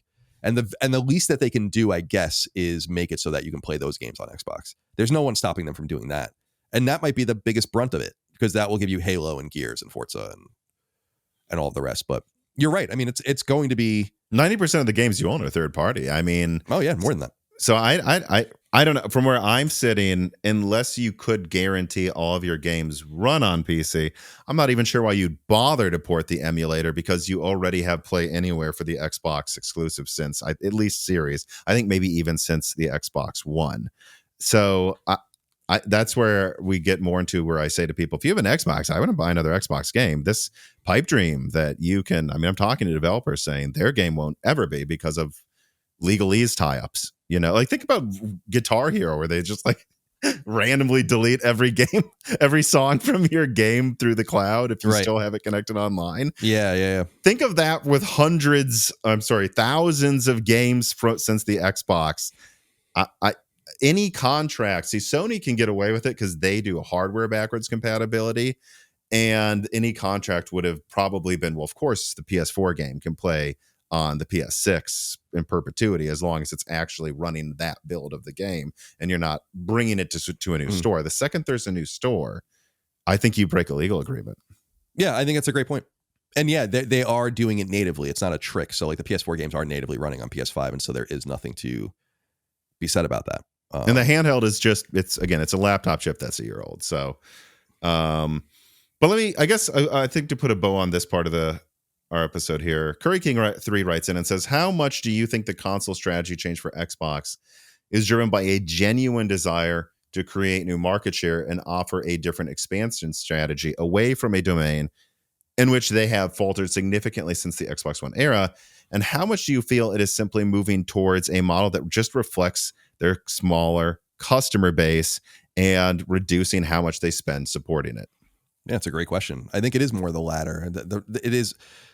You have to put a marketing spin on everything you do to be like, this is the future and this is what we're doing and this is a great choice. But really, you're playing the hand that you're dealt, right? So no one knows your cards. You know your cards. You can position them and bluff all you want, but this is where I think push will come to shove in terms of, they have to, and this is what I was saying earlier. I don't think they're happy with it, but they could cultivate 20, 30, 40 million people on Game Pass. Easy. And there is money to be made there, but it comes at a cost. It's not zero sum. It means that you're not selling your games a la carte to those same people that might buy your game. You might need to sell 3 million copies of a game to break even, but you might have to have subscriptions many times higher than that for a lot longer in order to break even as well. And since the money's all fungible, Microsoft recently told, I think, the game business, that publication, that what I've been saying for years, which is like, there's no way Game Pass is profitable. And everyone's like, they say it is. And I'm like, they're not counting their own games. And then they finally admitted it to that publication, being like, no, we don't count first party costs when we say Game Pass is profitable. What we literally mean is that our licensing costs on third party games is less than the money we take in. And I'm like, no fucking shit. It's about your own games, like how, so it's all smoke and mirrors. And I think they're just playing, like I said, the hand that they're dealt now, or that they find themselves with. They kind of dealt themselves the hand. But I don't want to beat up on them too much because I don't disagree with some of the decisions they made. I just think it was bad execution. It's not unlike what we were saying about Sony with the execution of the games as a service strategy. The strategy was right. Your execution couldn't have been more wrong. And it is what it is. So I think they're just managing the decline. And I think they become kind of like a rump state in gaming, as it were, where it's just kind of this entity that exists and will slowly wane. And I think just bleed into PC at some point. And it'll be another Sega kind of brand, although Microsoft will obviously still exist forever. Yeah, it's funny. But because as a PC gamer, I keep saying this too in like videos and stuff I do, where I'm like, the console part of me can feel nothing but outrage over what's going on at Xbox right now and how they're seemingly telegraphing that you were stupid to buy all these games, right? But then the PC part of me is like, are you kidding me? They're going to focus on making Windows work better and try to compete with Valve more directly. As a PC gamer, I could not be happier with what is going on. I think it's just going to be an interesting, you're making me think here, like balancing act of like, how do they not lose like 15 million Game Pass people that mostly game on Xbox? Like right. That's what this tightrope they're going to try to walk now. And yeah, I don't know what I would do if I was Sony. I'd probably just stay out of their way. I don't know if I'd put Xbox on PlayStation or not. I could make an argument either way, but it's If I was Sony, I'd be doing my best probably to just try to not get in the way of letting that not go well. So hopefully more people come to PlayStation or something is probably what they're doing. All right, so all of a sudden you're noticing that I'm wearing a different shirt that isn't long sleeved and that the lighting has changed. And that's because I decided very last minute in the middle of Gerard, the Moore's Law's Dead editor, editing the podcast to add a last minute addendum to this episode, specifically after me and Colin Moriarty discussed the Xbox handhelds and the likelihood that they would have backwards compatibility, because I thought it made the most sense for us to have our conversation there, where I bring up things I was hearing from developers, and then after that, edit in things that I confirmed right after I finished recording. So first, let me read these quotes from two developers. Now, again, these are ones I referenced already in the podcast if you've been watching or listening to this, but here is the exact verified quotes that after I finished recording with Colin, they okayed for me to share and show on screen. So the first dev says, obviously, any Xbox first-party game or game with a Play Anywhere special agreement will work on either Xbox consoles or Microsoft's new Asus Windows handheld, but any old game or most third-party are likely going to have major problems working on future Xbox consoles if they really are just glorified Windows PCs. Think of how many games even now have issues working on the PS5 or Xbox Series from previous gens simply due to some voice actor or song licensing issue. Now imagine how many Xbox 360 games, for example, might have some deal for Xbox console DLC, but not for it if it ran on PC, thus breaking a contract and opening themselves up to a lawsuit, you would say, which the second dev that okayed me for a quote in this episode said this: I can tell you that we specifically have opted out of Play Anywhere for our game, and therefore ours is at least one that we would sue Microsoft over if they told us it now runs in backwards compatibility mode through some PC Xbox app. Microsoft does have an opt-in for Play Anywhere option, but the grand majority of devs, that is, opt out of it. And so there you go. You have a dev saying they would sue Microsoft if their Series X or Xbox One game all of a sudden worked on an emulator in some full version of Windows 11. And then another dev saying that they're not sure you could do it at all with mini games simply due to random licenses for a game to work on one platform. Where if it's like Sony, where you have a hardware level backwards compatibility, that doesn't break the contract. It's literally physical hardware the dev agreed to run on, even if it's in a backwards compatibility mode in perpetuity. But the second you run it on different hardware that emulates it in a different operating system environment, that's not what they agreed to. At least a lot of devs haven't. And that is where this was going to end. I was just going to have Gerard, the editor for Moore's Law is Dead, just show these quotes on screen while I was talking with Colin and leave it at that. But then this snowballed further. One of my game developer sources sent me Xbox Live developer communications. These are not public. This is like a behind the scenes forum just for devs and Microsoft. So devs can just ask questions, and then without it being public, Microsoft can respond. Because of that, I cannot share these images lest I possibly invite legal attacks on me once again, like what happened when Sony confirmed that my leaks about the PlayStation 5 Pro were 100% correct by pulling one of my videos. You could look into that if you want, and also take that as an example of I'm not making this up. And because I have that proof now, and I had to go through that and actually hire a lawyer, I'm not going to do that again. But because I had to do that and it's public, I think you can trust me and I don't have to show you on screen what I was sent. Now, what I will now say, though, is without showing the screenshots, I have a dev asking, I saw in screenshots, I should say, a dev asking Xbox for clarification on if there will be Xbox Ally X dev kits and also what they need to know about compatibility. And then the Xbox Outreach customer service person in this behind the scenes forum responded with these quotes. I'm quoting directly here, even if I'm not showing it. First quote: for the submission process, there are no changes planned at this point for the Xbox Ally X, by the way, since it is a PC device. There's a direct quote. They directly just call it a PC. They do not say it is an Xbox behind the scenes. Second quote: I am not aware of any test device that will be available. No dev kits. Third quote: for older UWP projects, I'll need to confirm. And long story short, without showing or reading paragraphs of info, this is someone at Microsoft, and I asked a developer contact of mine if I'm interpreting this correctly, and the person told me I am.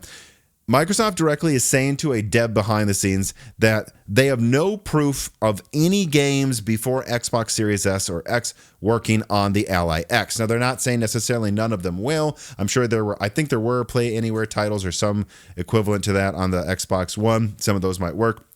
But full compatibility or assistance in porting games, because they have a new method of doing that, of making some pseudo compatibility between the Xbox Series consoles and PC.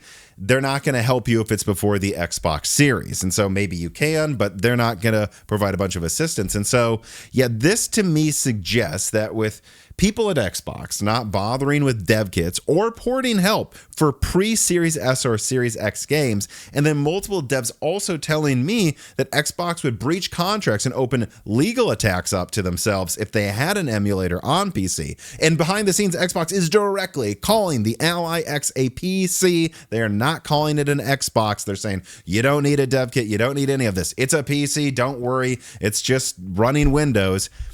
I have to take all of this together and warn Xbox users that unfortunately, if you want your games that aren't Play Anywhere to work on future Xbox consoles, the safest bet is to apparently buy them on Steam, like Colin and I were just suggesting in our conversation. It's not just a suggestion anymore. I feel like I have evidence showing that might be a fact. It seems Microsoft does not care what happens to your library of 25 years nearly of games from Xbox to Series X.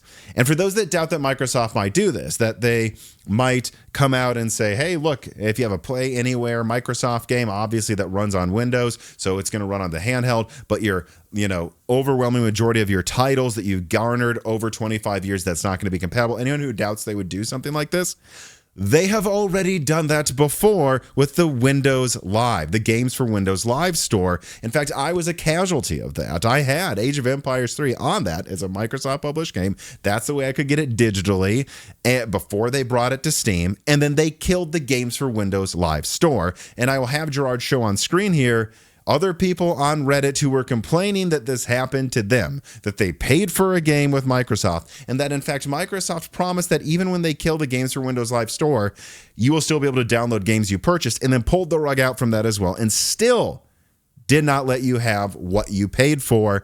They've done this before. I'm worried they're going to do it again. I've all the evidence in the world, legal issues with an emulator on PC, Microsoft reps calling it a PC and not an Xbox behind the scenes, and telling them there's no need for dev kits. Just port your game to PC, port your game to Steam if you want to run on the handheld, not how do we make our games work as Xbox games on it, because it's not an Xbox. And so you've been warned. And if I may, I want to close on this one point here. I think you all need to speak up now if you want them to change their minds or fight for some legal way for them to add backwards compatibility emulation to it. Because if they end up doing that, I will be happy. That's a reason I'm putting out this leak. I want them to do that because that would be pro-consumer, pro-gamer, and I think continue a lineage of Xbox into PC, which would bring more competition to Sony too, even if you're a PlayStation fanboy. But what I'm saying is if they end up doing that, it's because you all made your voices heard and said, we're not going to take it. Because I'm telling you, that's not the plan right now. Behind the scenes, Microsoft seems to frankly be very aloof and uncaring about what the hell happens to their Xbox fans, and just kind of crossing their fingers, and hoping they all migrate on Game Pass to PC and just buy it on Steam otherwise. And they don't care what happens to this catalog of games over the next decade as they stop making true consoles and just make PCs they call Xboxes. So I thought you all deserved to know. I thought this deserved an addendum because boy, did this snowball into a huge deal that me and Colin touched on. But now I believe I basically have the proof that this is what we speculated is happening. And so, yep, make your voices heard. Please share this. And now back to the show. I am authentically surprised. I mean, I was dead wrong about Helldivers. Like, I am authentically surprised when I woke up to that news. I was like, what? Like, really? But I understand. How long do you think this would be in development, though? Do you think maybe they were doing this a year ago? Is when they I started think it probably takes it? A little bit of time. Maybe at least So maybe they didn't know about year. the handheld by then. Right. Right. Exactly. But I also think that I'm not trying to read into that too much because I tried to explain this on Sacred. Chris had some good counterpoints on it, but I was like, Sony refuses to let Bandai Namco as the licensor publish PlayStation games on Xbox. Like Freedom Wars didn't come to Xbox. Patapon isn't coming to Xbox. Everybody's Golf isn't coming to Xbox. I'm like, I see your point. Why would you give a fuck if those games came to Xbox, but then you put Helldivers on Xbox? Too, yeah. So to me, I feel like there's two distinct strategies being employed where, I mean, and this is just me guessing. I was wrong about Helldivers to begin with, so who knows now? But it's like, yeah, games as a service has an urgent need for players. And we have no real data on how this would do on Sony, on an Xbox platform. Let's at least try. And I think what this means, because people are like, oh, the next Uncharted, or it's like, I don't think so. What I think this means is that Fair Games is going to come to Xbox and, you know, future multiplayer games. And that's the thing where I was like, if this was always the plan, and this is where I think the strategy is a little off, and I don't think it was always the plan, but if this was, because I don't think they ever thought Helldivers was going to be consequential, so I don't think there was ever even a need to consider an Xbox port. But if this was in the cards, then you have to ask yourself, doesn't it benefit you most to do it immediately? Helldivers, if you had a plan to put it out on Xbox eventually, should have been out on Xbox day one. And that's why, because I think that's when you'd get the most pop. And thus, I think the most consequential releases that this decision could affect are the future multiplayer games, a la Fair Games. Obviously, Marathon is already coming to Xbox anyway, and we'll see what happens. But I think that a lot of eyes are going to be watching Helldivers' performance, and I think it would have even been better if they had just done it quicker. But I woke up to that and I couldn't believe it. I was like, people were circulating a clip of me guaranteeing that it would never happen. But in that clip, I literally say, that's why I didn't even respond, because I'm like, I don't know how to explain, like, they don't care anyway. But it's like, in that clip, I'm like, I personally don't really care. I think it would actually be pretty interesting because we would finally get data on how this does. So from that consumer perspective, I understand people's upset because it's like, oh, it's PlayStation and it doesn't belong there. But for me, I'm like, well, no. It's very similar to what happened with Lego Horizon going to Switch. It didn't do very well, but at least they knew. And I just feel like there's a contradictory messaging where it's like you care about Freedom Wars staying off of Xbox, but again, you'll give Helldivers. Yeah, I didn't know that side of it, like that they were refusing to put Freedom Wars and Patapon on there. That makes me more and more like, I think what Chris Reagan said of like, well, it's very Xbox coded, so if this doesn't work, nothing will. You know what I mean? And it's true. But I think if anything, they should just put their shoulder into, if you want to have a truly multi-platform future for games as a service, and you think that a flood of players will help most, which it would, then you should just do it immediately. But understand that, like, the meltdowns weren't so bad in the PlayStation ecosystem about Helldivers. The meltdowns are going to be bad if they actually do a single player game like God of War or something like that. And that's why that'd probably be the one they do, right? And it's but I just don't. Again, anything's possible. I'm not going to prognosticate too deeply because I was wrong about Helldivers, but why?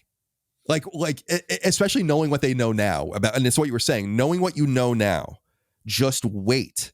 And the games will just be there and you don't have to cut them in, and you don't have to have the weird PR around it and the fucking fanboy meltdowns about Spider-Man or something going over. Could it be like a strand, if you will, between both of them of like, you know, I think that's a little bit of why they put their games on Steam, is they're like, not just to make money, of course, but you know, this is over there. You still need to get a PS5 for Demon's Souls. Is there any of this with Helldivers 2 where you're like, by the way, they've been playing this for a year? I really think I honestly think that it's a decision made to keep the ball rolling as much as possible with the only game that they made work in this space. And again, it just begs the question of what that means for future games as a service. I would think it would be a lot smarter for them, should this work out, for them to just pull the Band-Aid off.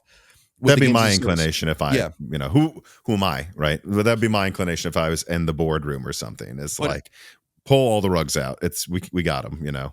But at the same time, it's like, yeah, again, knowing what we know now, or knowing what they know now, and about the future of Xbox and Steam functionality, again, it just, that almost is what makes the Helldivers thing annoying to a lot of people. Is like, you're doing this even after that was announced. Obviously, Nix's did this. I would imagine, again, all calendar year at least in getting this together, and probably not longer. So right, it was in the cards. And now I have to go back and kind of re-listen to what Herman Holst has been saying about porting other games, because I wasn't even really ever considering Xbox. I've been very bullish about, to much the chagrin of my own audience, as I think is like, I think that Sony should be way more aggressive in the PC space, especially. And I think Switch 2 is a place that they should start putting games as well, because I don't think they're competing with each other. I think that that's more and more clear. And I think that that's why they were comfortable saying, like, Bandai, you take these licenses and you put them on PS4 and Switch. Right. And I just don't think they look at each other as competition anymore. And this is probably a very dumb question. Yeah. Is there any chance in your mind PlayStation, which I know is preparing a handheld, and more rumors, I don't know these other rumors, their veracity, but it seems more and more confirmed as the days go on, that there's going to be some PS5 or PS6 handheld coming out in the next three years, I'd say. Do you think there's a chance Sony would say, I mean, what would be the game to do it with? Probably, I mean, certainly Astrobot could be one of them, but I'd say probably Horizon is the one I would, suggest, lobby for being the first Nintendo, because it's not rated M, but it's, it's a game that's could appeal to the Breath of the Wild people probably.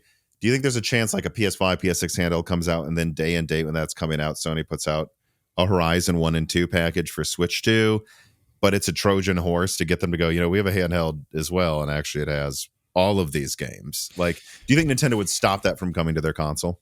No, I don't. I think that would be probably a big coup for Nintendo. I don't know. It's unquantifiable how much that sort of outreach works. Right. In other words, like courting people by making things available. I often think that that's probably turned more into a marketing possibility, where it allows Sony to avoid what you might call the accountability of like sacrificing their own exclusivity market for putting games elsewhere when they just want to make money. And so you do it being like, and so you can kind of hypothesize like, well, Lego Horizon might show people the whimsy of Horizon and they'll go buy a PlayStation. I'm like, I'm sure that did happen to someone, but I don't know if that's really the major intention. I really think the major intention is to just go spread the field and make as much money as you can.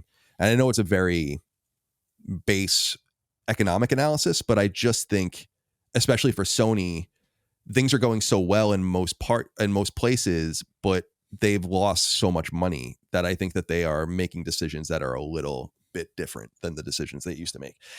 So in other words, if Activision Blizzard was the cause of the undoing of the Xbox brand, which I think it was, then if you use a much smaller corporate entity like Sony, then you look at them on a segment by segment basis, then a purchase of something like Bungie could have been the undoing of PlayStation's entire strategy as well, as we understood it, because they spent so much money. Bungie, by the way, cost Sony more money than every acquisition they made ever combined. Yeah. So as in that for all their other studios. So yeah, I think they're just out chasing dollars. There's crazy inflation that's now come down, but inflation driven numbers that don't scale well quarter to quarter because money is becoming so differentiated over years, unlike, in ways we haven't seen since the 70s. Right. I've heard it could get much worse this fall too. We'll see, of course. Yeah, and that's a big thing that we haven't touched on. Not that it's really necessary to touch on it here, but we're in a gaming ecosystem for the first time that's becoming more expensive, and that's never happened. Like, that's never happened before. You've never ended a generation with a console more. We always joke about this on Sacred Symbols. The cheapest you could have ever bought a PS5 was the day it came out. That is, well, they've had sales, but it's gone back up again. Right, it was 380. Right, but I'm also talking about it in like nearly 20% inflation since PS5 came out and all of the rest. So from your own pocketbook and your own value of the dollar, it's like it really would have behooved you to buy one immediately. And that's never been the case. People would often wait for a price drop. PS3's famous slim price drop, Xbox 360's redesign, and so on and so forth. The NES Dogbone controller top loader was $50. The GameCube was $50 by the time at the end. It's like so those things actually started selling fairly briskly at the end to people that were curious. And now we're in a situation where I think it's heavily saturated in our space and there's nowhere to go. Oh, I see what you're saying. You'd lock in the value if you bought it early. Right, exactly. And that you're drawing. There's no lingering like, oh, isn't this fascinating? The PS5 is $300 now. It's like, no, the PS5's like fucking $600 now. And it's just, I stand by it. It would be $350 or less if the Series S was $300. Like, I really do think it would be. I mean, I think they can more than afford to do that. I feel like that's why I'm so curious about the next generation, is like how this is all going to go, because it's going to be expensive.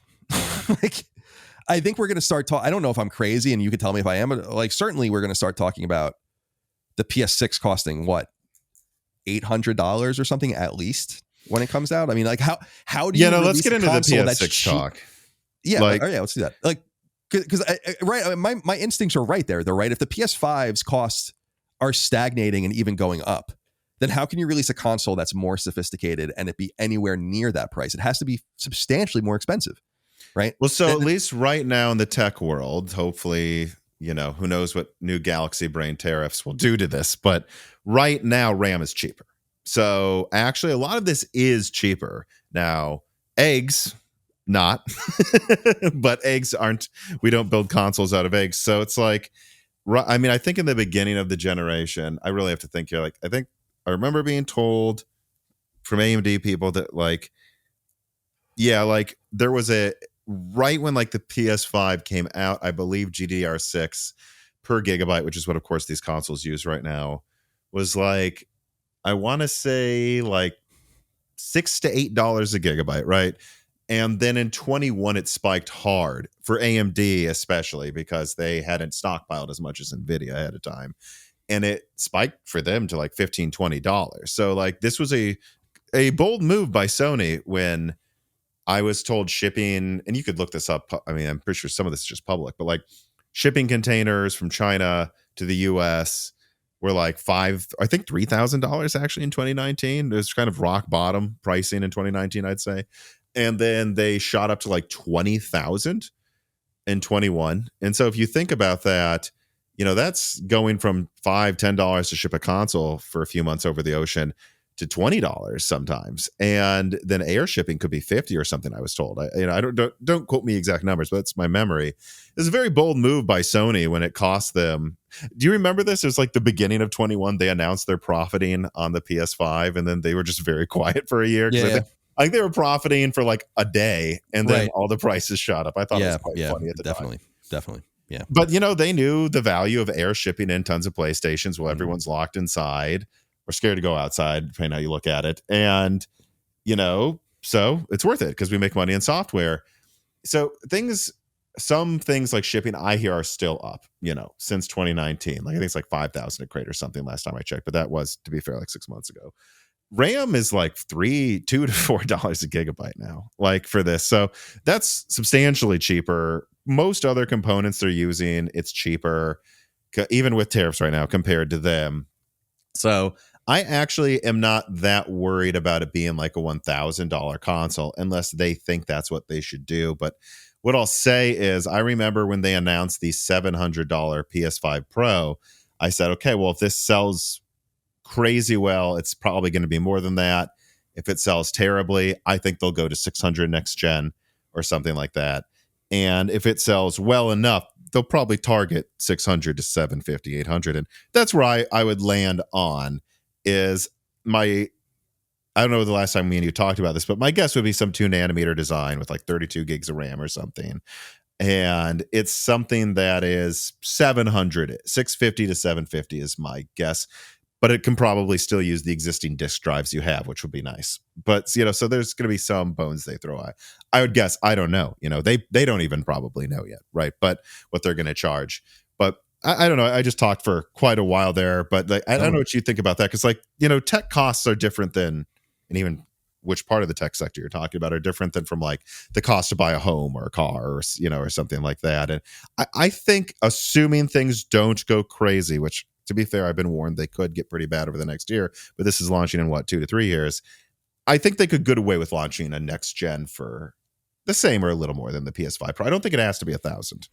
Yeah, I hope not, because I think there is a level gamers represent all sorts of economic levels, but it's a fairly, I don't want to say well off, but people have to have some money to play games. You have to buy the hardware, you have to buy the games, the subscription services, the microtransactions. It's not like a zero-sum thing. It's like it requires some buy-in. So I think people do have some sort of willingness to spend. I think you see that even with when the games went up to $70, it didn't affect anything. The games are going to go up to $80. It's not going to affect anything. You're going to have loud people that are going to whine about things, and that's fine. But But I do think that there's a threshold in which you cross over, and then people are like, I don't know that I'm going to spend $1,000 or $900. What do you think that is for a PS6? I'm not even sure I know what my idea is. I don't know because I think a lot of it depends on what the value of the dollar is at that time and like what people's salaries look like and all that. Sure, if phones are $2,000, then $900 doesn't seem like a lot. I just see like $799 at least, something like that. And will that be sticker shock for people? I don't know. The one thing that I hope is that the economic situation combined with PlayStation 5's pretty brisk sales, it's generally aligned with PS4 right now. I think PS4 is a couple million ahead, which is fucking remarkable. PS4 was $300 at this point. I think, and the Pro was $400 or less. Right. Yeah. So it's it's actually killing when you consider all of those things, and the games are more expensive and all of the rest. But it's my hope that in an industry where we've seen generations last 3 years and 4 years, like the Game Boy Advance generation was very short. The Xbox One, the original Xbox generation was very short. Dreamcast obviously petered out in a year and a half. I hope that the idea that PS5 hasn't been fully taken advantage of yet, that things are behind, that games have been canceled, combined with the economic realities out there, is like, I hope it just prolongs the PS5's generation. And I don't want to be dramatic because I know a lot of people care a lot more about this, but like PS5 being a true 10-year machine, I think would be dope. And I know that they're not going to do that. I know they're going to have to reset 28, 29 at the latest. But it would be nice to have longer generations. And I don't think there's as much demand, especially on the pro side, for power anymore. We talk about this a lot on the show. It's like, what are we really looking for at this point? Like, things are getting more powerful to what end? The games are beautiful. Look at Death Stranding 2. Like how much more you want to reset everything again, force people to learn new tools again and do all these kinds of things again to get something a little more beautiful. We're extracting less and less, I think, out of the power. Well, I think they'll definitely have to make it as frictionless as possible. Like, that is one of the things that I was told made the PS5 succeed early on, was it was built from the ground up. I think one developer told me it's basically just, there's a PS4 Pro checkbox in the software, and then there's like a PS5 mode for PS4 programmed. Like they literally made it so you didn't have to learn anything new unless you wanted to, and it would just run better on PS5. I think that's half of the reason you see most games run better on PlayStation than Xbox, is there was no need to relearn something. If you want to, and you want to make it look like Death Stranding 2, which I've seen memes that it's a PS6 game, sure, go ahead and do that. And I should be clear that because like you said, I own a studio. Co-own a studio, is that the development kit is with Barry. I have a test unit, so our interactions with the PlayStation backend or whatever is different. I don't see a lot of the stuff that he does, so I don't know exactly even how it works. But I was saying that they'd have to make it that easy again. If not more. I would hope so. I would hope so. And we all know that even the PS4 generation was prolonged. Or I'm sorry, the PS3 generation was prolonged because of the financial crisis, and it fucked everything up. Yeah. And so it wasn't even meant to last that long, but it felt that I love that generation because it did last a while. And we had a pretty equivalent run with PS4, which was good. So I think getting to that 7-year gap is obviously necessary. And I don't think this thing comes any sooner than fall 27. But I would hope that they would have the wisdom to let it ride a little bit. I don't know that people are clamoring for another PlayStation as much as they're clamoring for more on the PlayStation they already own. And, I will say this, though. That is how people talked when I started leaking PS5, or not even leaking. I think it was when I started the channel. I didn't have any sources. I was just speculating, like that the PS5 is definitely coming out 2020. It's definitely going to have an SSD. I was the one that burned me at the stake for saying that in 2018, by the way. It's inconceivable we could use a solid state drive. I'm like, give it 2 years. But an argument I made to them, an argument I made before the when I talked to you about this, when I leaked the PS5 Pro information years before it was going to come out, people were like, this is anti-consumer that they want to give us a new option. As a PC gamer, it's especially funny when I hear people say, how dare you give us options. A choice to pay more? No one's making you do it. But like, I always say, fucking give it 2 years, dude. What happens? PS5 and the Series X at first completely sell out. The PS5 Pro sold in line with PS4 Pro. I believe it's dropped a little below it now, but it does cost almost twice as much. So that's crazy. It's selling almost that well anyways. Give it a few years. People are going to want something new. I agree though, not before I think 28, especially after seeing recent statements by Mark Cerny, that's probably what we're looking at here with it. And what I would say is I actually, from recent talks to developers, it's actually been an obsession of mine recently, because I feel like we're getting to this point where I'm like, where is the game that maximizes the PS5? And maybe it's Death Stranding 2. Finally, I'm sure the new Naughty Dog game will finally do it, but it feels to me very much so like the games are much better, but it still kind of just feels like they're not getting to where we saw the PS3 get versus launch games, or even the PS4. Developers tell me, you know what, who cares about the PS5? Can we please drop the PS4 so that we don't have to write our games for fucking hard drives anymore? Right. And 1.6, we're, I'm leaking that we might get processors well above 6 gigahertz. We have a 1.6 gigahertz. Like the games allowed access to like 6 or 7 or something cores in the PS4. Like dropping PS4 would boost performance far more, I think, than worrying about if developers support PS5 through the PS6, actually. Yeah, the problem is that, and this is where I think this, again, I keep citing that recent presentation that Sony did about PlayStation, and there was something really interesting in it, which is that the financial rep was saying, and this is obvious, but like to hear them say it is basically like, we're driving so much revenue and really extracting more profit than we should because people are still on PS4 by the tens of millions. And this machine is fucking ancient. It's 12 years old. And I really believe that, I brought this example up for my own show, but I just think it's funny, is my nephew goes to Virginia Tech and he lives with this kid and they're buddies or whatever. And he plays MLB The Show. Like he's obsessed with it on his PS4, and it's MLB The Show 20, and he doesn't care. And he's in like year 2072 or something in his like franchise mode. And he buys packs and does, and it's like this is like easy free money for them. And it's going to be very difficult for them to walk away from PS4. And that's why I was saying earlier, it's like, conceivably the PS6 is going to come out when the PS4 is still very much supported. And sure, I don't know what they're going to do. Like it is a problem. It's almost like an Xbox Series S level problem for them, because, and really even worse, because you're ultimately not going to, I brought up the show earlier about like how they've eventually even walked away with using the show. So they're getting more comfortable walking away from it, but it puts into a lot more context why it was so important for them to bring like God of War and Horizon, continue to bring it to PS4, and why companies are even, and this is the most outrageous shit, is like, I think it's so hysterical that EA, like a year after Star Wars Jedi Survivor came out, they're like, oh, we're going to bring it to PS4. Like everyone's like, what the fuck are you talking about? And they did, and they sold a shit ton of copies of it on PS4. Hogwarts Legacy did really well on PS4.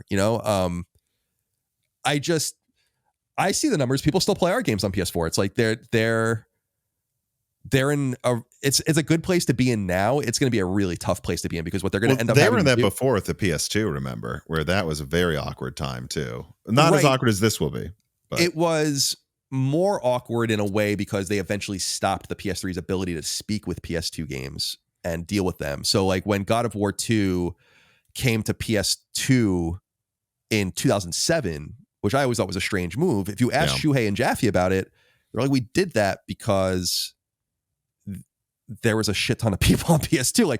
But eventually those games didn't talk to each other, and people were shit out of luck with God of War 2, which is why they ultimately ported it. Bluepoint, I believe, did that port. And so I just think they're going to be in a rock and a hard place, because what they're going to have to do is say, like, we're basically going to silo off PS4 at some point. You'll be able to play PS4 games on PS6, obviously.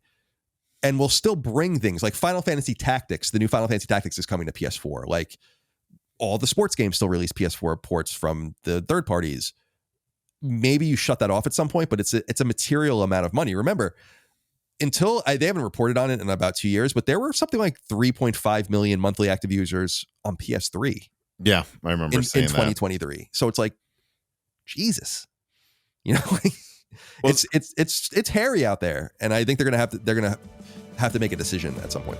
This piece of content is brought to you by the fans that support the independent journalism of Moore's Law is Dead on Patreon. And it does need supporting. From personal attacks from tech elites that get mad when we tell you that they are lying to gamers and their own shareholders, to legal attacks from mega corporations that cost the team time and money. This is expensive and often very stressful work. And it's work that doesn't depend on access journalism, nor depend on NDAs or agreements that would sanitize our opinions and hold us back. No, nothing holds us back, and we are independently funded, and we use said funding to do things like pay professional renderers to show you products before they come out so that the sources that provided us the original pictures don't get in trouble. Or we also create bonus content like Die Shrinks, where you have videos and interviews coming out multiple times a month exclusively to reward our patrons with the extra content that we know they would like to see, whether it's inside scoops or more in-depth conversation and stuff that we just know wouldn't profit if we put it out publicly, but it doesn't need to profit for our fans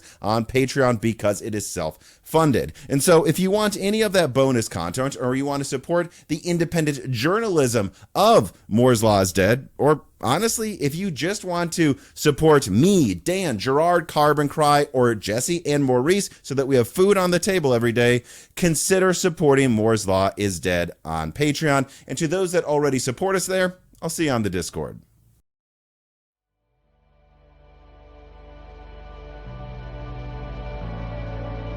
I wonder what you think about this, though. I think it was a recent guest who's a developer. I don't remember which one brought this up. He said to me, GTA 6 could be the catalyst of the death of PS4, because that's finally, it'll only be on PS5. Mm-hmm. That's finally when all those PS4 people will probably start upgrading. Oh my God, PS5 is going to sell so many units for Grand Theft Auto. It's not even. So I think a year or two after that, right? Give it a few years. Like, let that come out early next year. Give it a few years till the PS6 launches.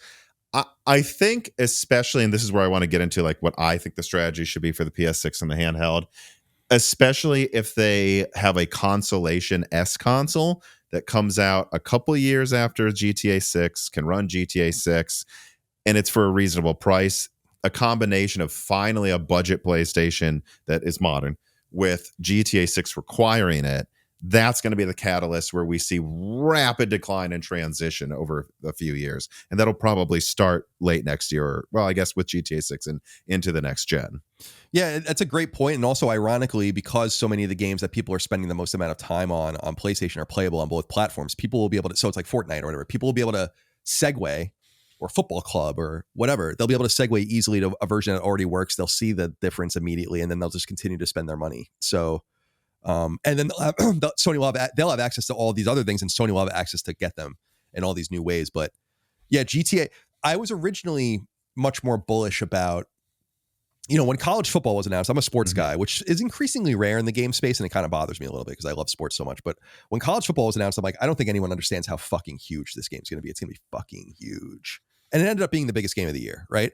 And I remember saying on the show at the time, naturally the biggest beneficiary will be Xbox Series S, right? Because it'll be the cheapest way for like the casual guy at the frat house that wants to play college football with his friends to go buy a console. But actually what you found was that PS5 was the major beneficiary of college football. And because of that, it's like there's no doubt in my mind that Xbox will not be the beneficiary, but rather, especially because they're going to be in such a even worse state at that point, that PlayStation 5 is going to sell millions and millions of units. I'm very concerned what the Series S version as a PC gamer looks like as well. Like, I mean, I know, you know, graphics aren't everything, but I mean, I took them a year to bring Black Myth Wukong successfully to the Xbox. Right. I think GTA 6 will be one of those games that looks like a next gen game, finally, maximizing the hardware. I don't know how, I mean, they run, you know, Hogwarts Legacy already looks better apparently on Switch 2 than Series S. I'm concerned what GTA 6 runs like too, and I find it unlikely, especially, look, it's $380. Was it $400 on a sale? Maybe $450 for a PS5 without a disc. I can't see someone not spending the extra game's worth to play GTA 3 times higher resolution or whatever it is. Yeah, we'll see. We'll see. It is going to be the most meaningful release for the platforms, though, and I'm sure they're amped up. And I'm so curious to see if anyone has the marketing rights or a bundle. Because I've said over and over again, if I were Rockstar and 2K, I'd be like, you can both do whatever you want, but we're like, there are no exclusive anything. Like, you can both put a game in a box and sell it if you want. It's good for us. It's on your own. Yeah. But like, we're not going to go with just one of you or just the other. We have plenty of money. We don't need your marketing money. We don't need anything from you. We'll be fine. But I do wonder, because it is a mitigation factor, and it will. Strauss Zelnick likes little things like that, where it's like, you can have the game in a bundle. You pay for the marketing. It's like, that's a nice deal. Saves you hundreds of millions of dollars. And in return, Sony sells a bunch of PS5s. But if I were Rockstar, I'd be like, you can do whatever you want. We're gonna sell and pre-order 25 million copies or something like that. Like, we'll be fine. So. All right, so Compress AI Box writes in, it says, Tom and Colin, what does the PlayStation 6 look like to you guys? What do you guys think would give it a defining next generation feature? Honestly, I think there will be something, in asterisks, but I can't think of anything besides it's a PS5, but better. PS5 Pro Ultra AI, maybe? I don't know. So I think this is something that I've regurgitated since I had on an AI developer, and you've seen like the TOPS performance of the PS5 Pro is actually higher than, I believe, previous gen AMD $1,000 graphics cards. So there's clearly some AI drive behind. It doesn't work the same way as the newest AMD cards, but Mark Cerny put in a way of doing AI performance that punches far above what it should for the architecture it has. That's got to be for some reason.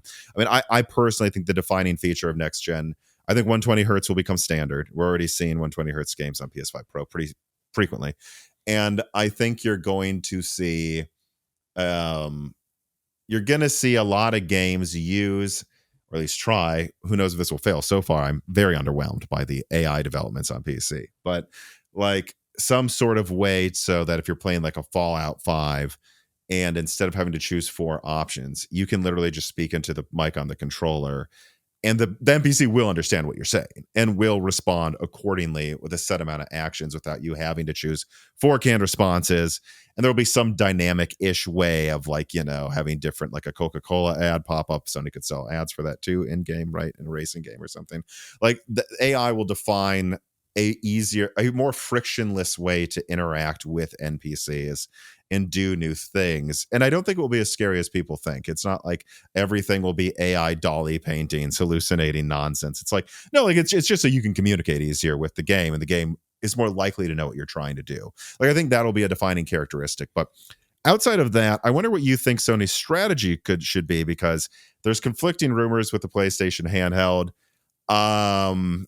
I think when I leaked it, I basically just confirmed it's happening, and they have several options on the table. I've seen people suggest it's a PS5 handheld. Personally, I think that would be a mistake, but I'm willing to be convinced it wouldn't be. But I would think the way to do this is you have a PS6S that's like $349, and it is kind of like what the Series S tried to do, but doing it right, like actually having enough RAM. And in many ways, I think the Series S was just a generation early. Like Microsoft said, games aren't going to have better performance in the future. They were wrong. I think they were a generation too early. If you did like a $349 PS6S that's kind of like almost PS5 Pro performance, but obviously much better CPU, the new AI capabilities, and then you had like a $700 PS6 that is, yeah, look, this is a 4K 120 ray tracing box. Go get it if you want that. I think that would be a good way to both have a consolation prize for the PS4 people who have been waiting for a cheaper PlayStation that's modern to come out, while also being able to use that same SoC that's in the cheap one in a handheld, and then also use that to leverage the IP in like a more mobile way. That's what I would pitch. I've seen people suggest it's a PS5 handheld, though, and we can get into why that might or might not be a good idea, but I wonder what you think. Yeah, as far as like what's underneath the hood, I would leave that to you. I'm not a technical person at all, as you know. But it's, as I said earlier, like I think it's going to have to be, and you noted it, it's like frame rates, things that make games run better and interact more believably, because I just think the beauty proposition, especially for stylized games, can't get much better. If you're looking for photorealism, that might be something that can be chased in a greater way. But if you're looking for like look at Borderlands 4 as an example, like a truly stylized, cell shaded game. It's like, really, if this is what you're going for stylistically, how can it look any better than this? It can't look sharper, but higher frame rates, like you're saying. Right, sure. Right, exactly. It's like it's incredible how good it looks. And I'm feeling that more and more with games through PS5 Pro, and I'm not even playing anything crazy. Where I'm like, I'm satiated and satisfied. I agree with you that, but I'm old school, by the way. I'm not like a driver of technologies at all. But I agree with you that I want a handheld PS5, but I do think that it would be kind of a waste if you can just do it all at once and launch a new... 2 years ago, right, would have been cool. But right now, a few years before it comes out, the next gen, why? Right. It's an interstitial machine that doesn't really make a lot of sense. Like, you should put all of your resources into creating, like you said, a PS6 ecosystem. I don't know if I like the idea of an S console. I would leave that more to you. It just didn't seem like it worked out great for Microsoft in the sense that they sold the vast majority of how they did it. Right. Yeah. That's my opinion. But go on. I mean, you want to set your baseline as high as possible, I would assume. And so risking having a majority of your machines be the weaker machine, I think, was something that blew up in their face. But it could be done. And like you said, the power differentials are such that it won't be that big of a deal anymore. Like it was in 2020 when people were launching games, or like you said with Black Myth, Wukong, and what we're going to see with GTA. You can kind of fix those pipelines with increased, CPU and RAM and all of the things that would make the console shine and make it run easier. But I do love the idea of them releasing a console and then a handheld version of the console. And I think that would be incredibly bold.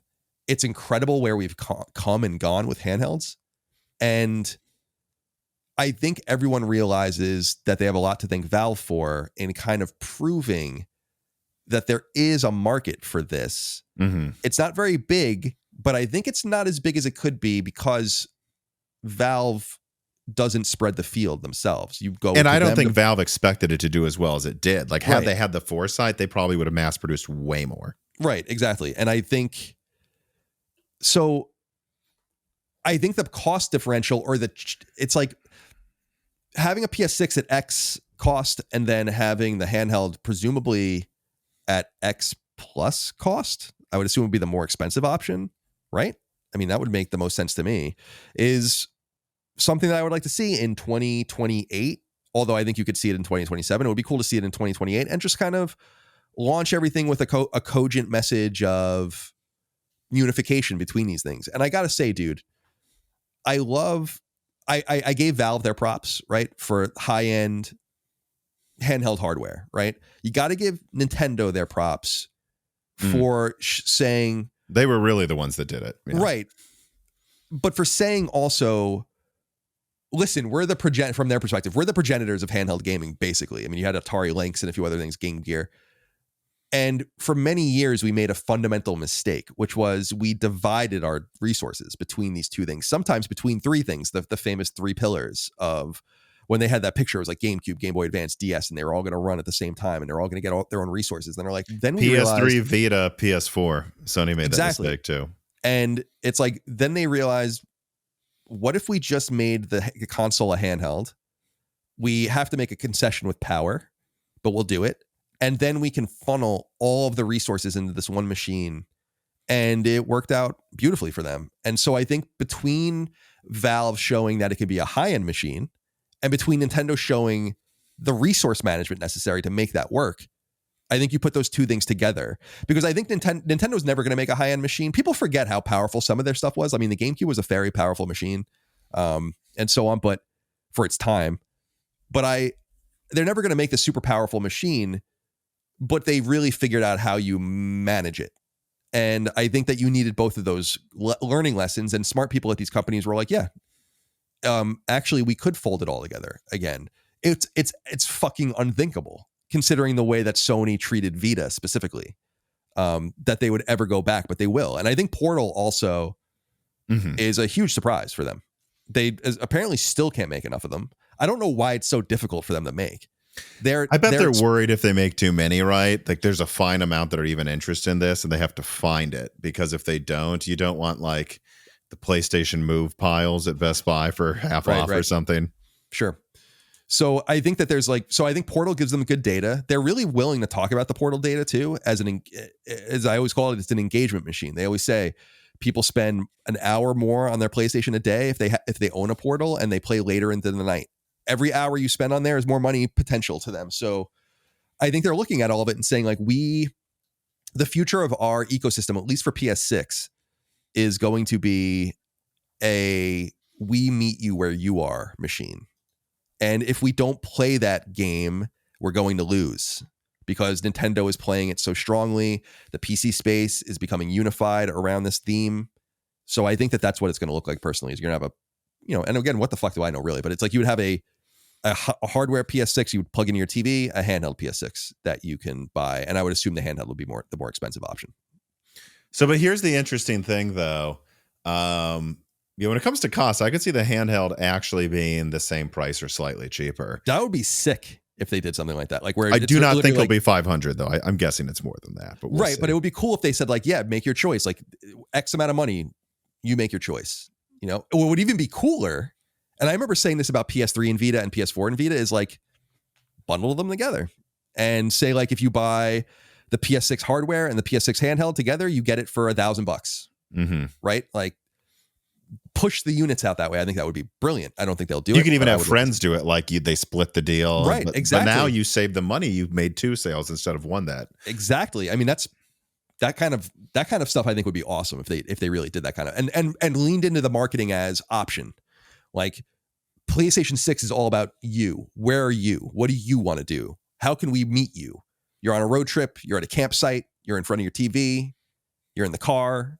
I love that kind of idea. And yeah, the idea of I love that about like splitting it with your friends and shit like that, and that would bring you and your friend. I mean, there's great benefit to that, and just saying like now these 2 friends both have their new PlayStations, right? They're friends now on PlayStation, and they'll play together. They'll buy the same games together. It's common sense, frankly. Right.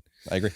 Well, but here's where I get into a technical argument, and actually, us talking about this made me realize I kind of want to make a steel man for both arguments: the PS5 handheld versus the PS6. But first, I would just say, if they're gonna make a handheld, they've already made the S. That's my argument. Like any handheld, again, I don't know what the specs will be, but let's just say the specs I would do, I don't know, 40 gigabytes of RAM, $700-$800, 120 compute units. It's something like 4 or 6 times faster than the PS5 Pro, kind of like PS4 Pro to PS5, something like that. I'm sure there's some new AI and SSD feature, blah, blah, blah, blah, blah. That's there for $700-$800. The handheld is going to be that, all of those features, but 32 instead of 40 gigabytes, which remember is 20% less RAM. The Series S was 60. The Series X had 60% more RAM than the Series S. There's no way that was ever going to work out. That's way too much of a differential. You basically have to make 2 games. But 20%, it's just a lower resolution, doesn't really matter. And what we're going to do is give it 36 compute units. So the same amount as the PS5, not even as many as the PS5 Pro. If you play PS5 games in backwards compatibility mode, the dev can program it to be optimized for the handheld, but it will actually default to PS5 mode, not PS5 Pro mode on the handheld. This is something that would cost, if it didn't have a screen and a controller built into it, I think this would genuinely cost $200-$300 less. Then you remove the screen and the controller, and you go, okay, so yeah, why can't we have like a handheld with a much weaker hardware, but it's portable for $600? The standard, shall we say, PS6 Classic for $700. But then we remove the screen, we remove the built-in stuff. It's a small PlayStation TV like Puck. This time, let's actually make it run Netflix. And you make that like $400, $350. I think that no matter what, you could do that. Like not making the S console is because you chose not to. You already made a cheaper, lower power SoC. My argument would be you might as well. Now, would you think they should do that? Because the longevity of the PS5 is getting me thinking. Or do you think, no, look, they're just going to have a PS6. Eventually, there might be a PS6 handheld, but in the short term, all games are going to be on PS5 and PS6 anyway, so who cares? But what we're going to do is we're going to take a pared down PS5 handheld that is actually even weaker than a base PS5 by like 20%, but we can sell this thing as a $400 handheld and have a $250 Series S-like device. And we can launch it right after GTA 6 instead of waiting until 2028. And boom, there we go. Anyone who gets this knows it's going to run games in at least 1080p. It's going to look better. It's going to do 60 frames a second, better than PS4 Pro, or at least PS4 Pro or better, but all modern capabilities. And you can get it for less than a PS5, and that finally forces people to upgrade next to GTA 6. What do you think the better business move is? Because I think the waiting is the more fun idea anyways. But I could see the argument for launching like a $300 PS5S effectively with the handheld variant next year, versus waiting till 2028 to have a PS6 handheld, but knowing that PS6 handheld would run all games for the next 15 years because it was more forward thinking. But I wonder what you think. Yeah, it's an interesting point because, like anything, there's an opportunity cost to doing it too early. Sony's gonna get one big bump out of announcing a true console handheld, right? And not the Vita style console gaming on the go, like that didn't come. In fact, like their new marketing could be like console gaming on the go, seriously, which would be a funny like throwback. But I feel like you want to save that bump for the next generation, and you want to like have this truly. We're talking about like what is the machine? What could it be? And maybe the handheld notion of it is the major driver of it. It probably would be, but right. And so you save that for your big, like this is the differentiator between the PS5 and the PS6. They would make more money more quickly if they released a PS5 iterant, but your powder's getting wet at that point. Like, why not just wait? PS5 is doing great on its own. Just leave it alone. It's going to kind of be looked at as this very divisive generation, but people are involved. The more people buy a PlayStation, the more likely they're going to stay with you. And then you pop in 28 or whatever with, the option of this new handheld. And you don't, because I think the PS6 handheld is inevitable, it seems like. And so if they do a PS5 handheld first, I just think you're kind of ruining your own mojo and your own magic. It's like, just wait. And like you said, if you're patient, the payoff is that it's more forward thinking and it'll be more relevant longer. And you'll have something not in the short to midterm, but the mid to long term, which I think would be much more valuable to them. That's my opinion. But again, I have no clue. So the marketing aspect and the bundling aspect, something I hadn't thought about that you brought up, is what makes me counterpoint to my counterpoint of my original opinion, which is like, well, yeah, but the idea of a $299 GTA 6 box when no one will upgrade from PS4 right now is really tantalizing if I'm Sony. But at the same time, the idea that we can announce this at the same time as PS6, the views, those trailers we'll get on YouTube, play together stuff, like that alone makes me go, let's just... GTA 6 is going to be sold for the next 15 years. I mean, really for the next 50, but like it will be the main GTA, I would say. Don't you think it'll be a 15 years until GTA 7 after it comes out? So like we have over a generation to try to milk that with a cheaper device. Let's make sure, let's make sure it's the right one. That makes a lot of sense to me. Tyler Lederer writes, and it says, on a more positive note, Mark Cerny recently did an interview with Tom's Guide, and one of the things he said was big chunks of RDNA 5, or whatever AMD ends up calling it, are coming out of engineering. I'm doing on the project. And again, this is coming out of trying to move things forward. There are no restrictions on the way any of this can be used. How closely... And so he says, how closely will PS6 and RDNA 5 parallel run charter, do you think? Are there basic hints to be seen from the PS5 Pro supposedly getting new next-gen, AMD gaming software things like FSR4? Lastly, what can Sony and AMD do to entice support for devs to actually use FSR4 and not half-ass it like what they have with FSR implementations recently until PSSR? And to add more context, I believe it was Brian Heemskirk, he's a recent developer who was on the show, who mentioned devs are implementing PSSR in many ways just to get store visibility, because then they can say PS5 Pro enhanced or something. And that's a way to game the system. But I don't know how much you have to respond to the hardware. The way I would put it is RDNA 4 just came out. RDNA 5, I believe, is late next year at the earliest. And so what that tells me is, probably certainly no earlier than late next year, and probably late 27 or 28 is when the PS6 is coming out. Although I believe Mark Cerny also said in a few years, right? So that suggests 2028, although few isn't like a specific, qualifier. But I wonder what you think about the fact that there's a few buckets here, right? That AMD and Sony seem so intertwined now and so much like coworkers at this point. And also that Sony is willing to openly talk about PS6 so openly a few years before it comes out all of a sudden. Yeah, it is interesting how, well, it's as you said earlier, and you have a lot more insight into this than I do, that they, AMD seems to have a preferred partner in this console space.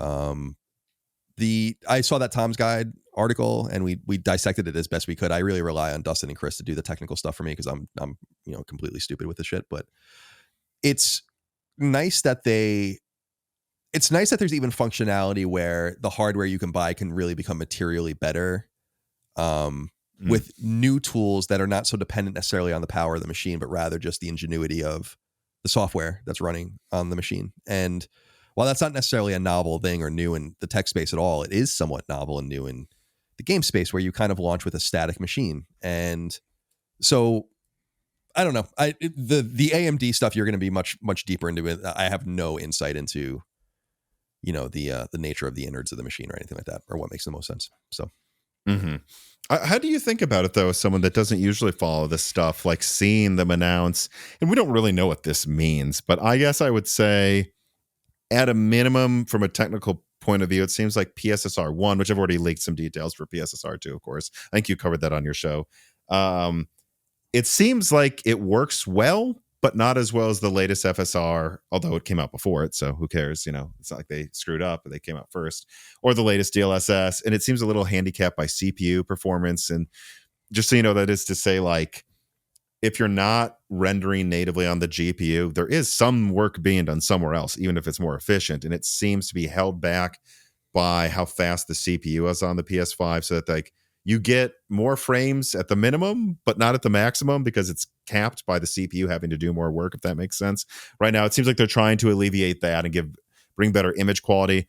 I mean, like you said, we didn't really see that before with previous generations. I wonder how much you think that matters to console gamers, because I actually think, especially if they can uncap that, like what I saw in the documents for PSSR development, is there seems to be a real drive here to have an update next year where pretty much every game, hopefully, if they are willing to patch it, of course, look at Bloodborne, but if they're willing to patch it, gets a 120 hertz mode, even if it runs below 1080p, and current quality modes look better.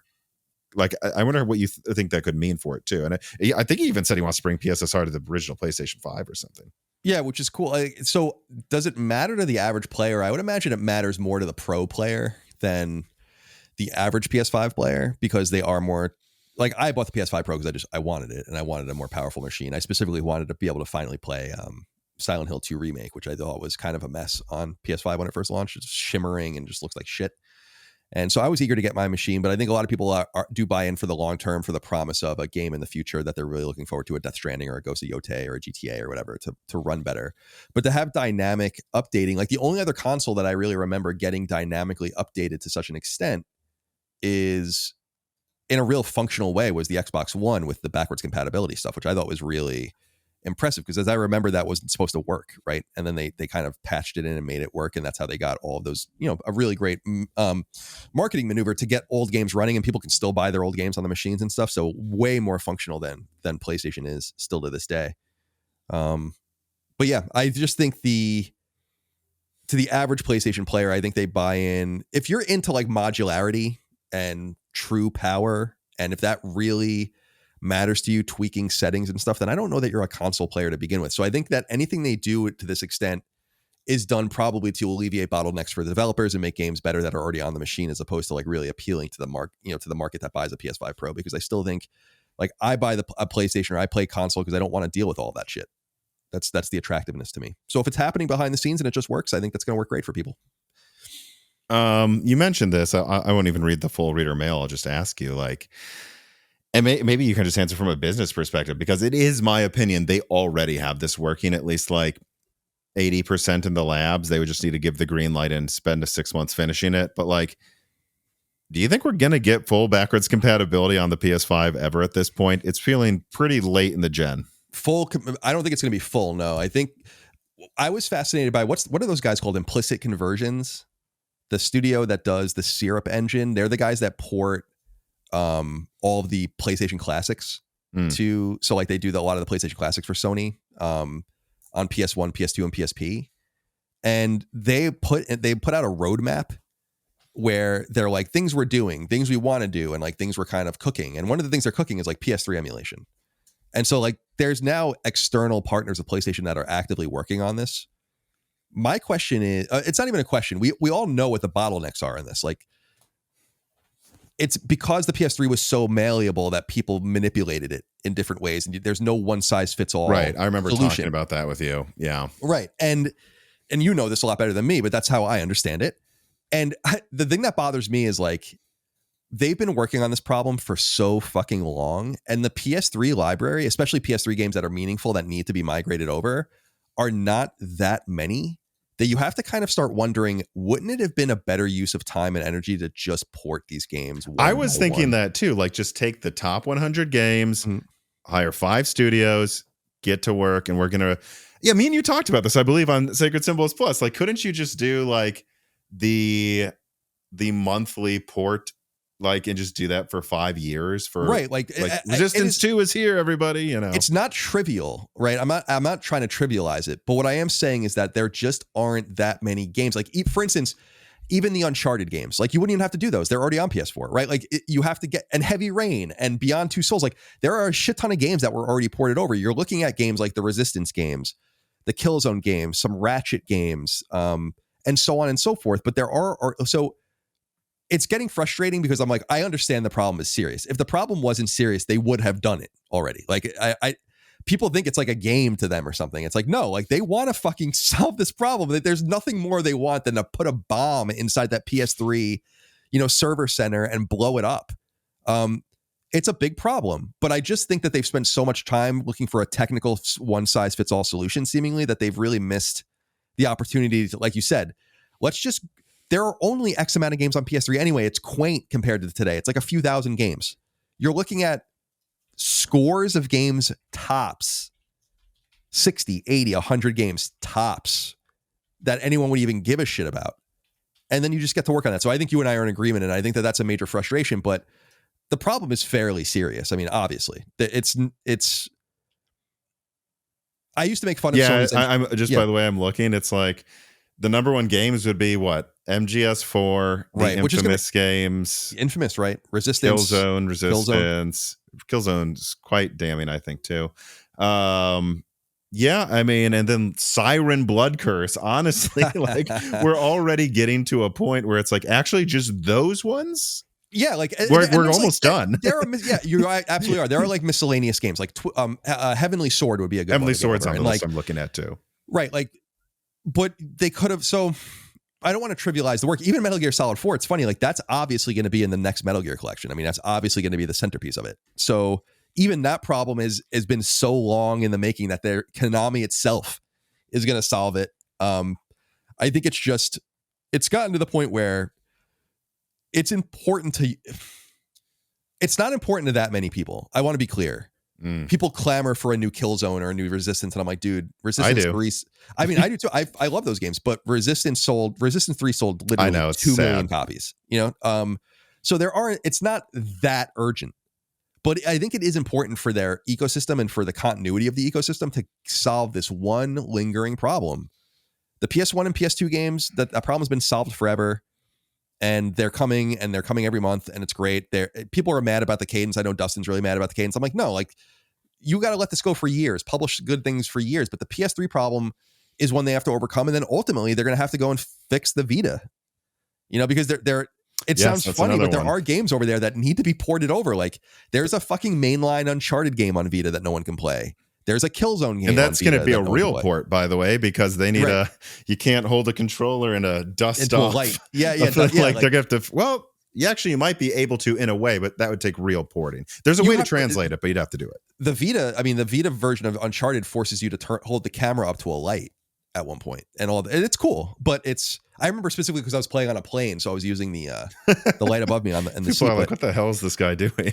Exactly, it was weird, but yeah. So I just think it's frustrating because there aren't that many other problems they need to fix. I know it sounds strange to a lot of people, but in the PSN ecosystem for many years, it was a real problem that you couldn't change your username, and so people would bitch about that for many, many, many years, and then they fixed it.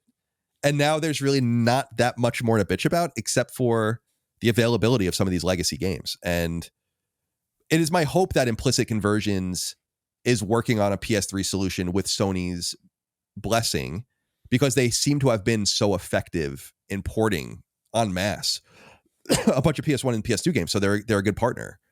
And maybe they'll figure it out and solve it. But I don't think it's solvable I think it needs to be solved on a game-by-game basis. Even if you had some sort of solution to ameliorate pain points in the ports, I just think that the way these games utilized and deployed on cell processing requires you to kind of go in and fuck with things. I don't think there's any real avoiding that. So I would just put your unless you created a true PS3 emulator. And I don't know why that's not the solution. Other people can explain that to me. I don't use them. You can if you want. I don't really care. But it's like there are PS3 fucking emulators. Why can't you? The PS3 emulator, and there are PS4 emulators running Bloodborne at 60 frames, I think. It's like these solutions exist. It's just weird that they haven't figured out a way to do it yet, and they really need to figure it out. And by the way, I think it'll bring their cost to compute way down too. Yes, they have to for yeah. PS Now is my argument this entire time, in conjunction with being told that they literally had, I forgot who it was, but someone told me 100% they have some version that worked on even PS4, but it worked on like half of the games, and of those, half of those have big frame rate issues. And so I thought, well, the PS5 CPU is like, 8-10 times faster. So certainly that means, but I have to wonder if they just kept running into issues and they're like, eventually it would just be cheaper to do it on a game by game basis. So let's just not, like, maybe they said we can do it. And it's awesome that Microsoft did, but they spent a lot of money to do it. And it was easier for them. Let's just wait either until PS6 is out so that it's hilariously easy to emulate it because of how much stronger it is. Or I would actually say at this point to Compressed AI Blocks, who wrote in, like, you know what? At this point, I would actually say to them, it's been long enough, just port the games and give them trophies, make sure they have working trophies. And I guess most of them probably would have by now, right? But like, we're so like, I actually think there's probably only a dozen they need to do. And then you can leave it up to third parties if they ever want to release a PS4 or PS5 version of it. And if you get at least 99% of the games people would play, you can probably just kill the PS3 versions, which is sad, but you can kill those from PS Now and replace them with whatever you have. Well, that's why I think that it's when the Resistance games were recently taken off of PS Now or PlayStation Plus, I was like, why? Like, there can't be there can't be a licensing reason. You own the brand. There can't be something wrong with the games. They've been running on PS Now forever. And I do wonder, I'm like, are you planning is there a Resistance trilogy in development or something? Are you about to launch a release or announce something like that? Because I don't even understand why they would take those things down otherwise, especially like some of the only games anyone even cares about from that generation that they can't already play.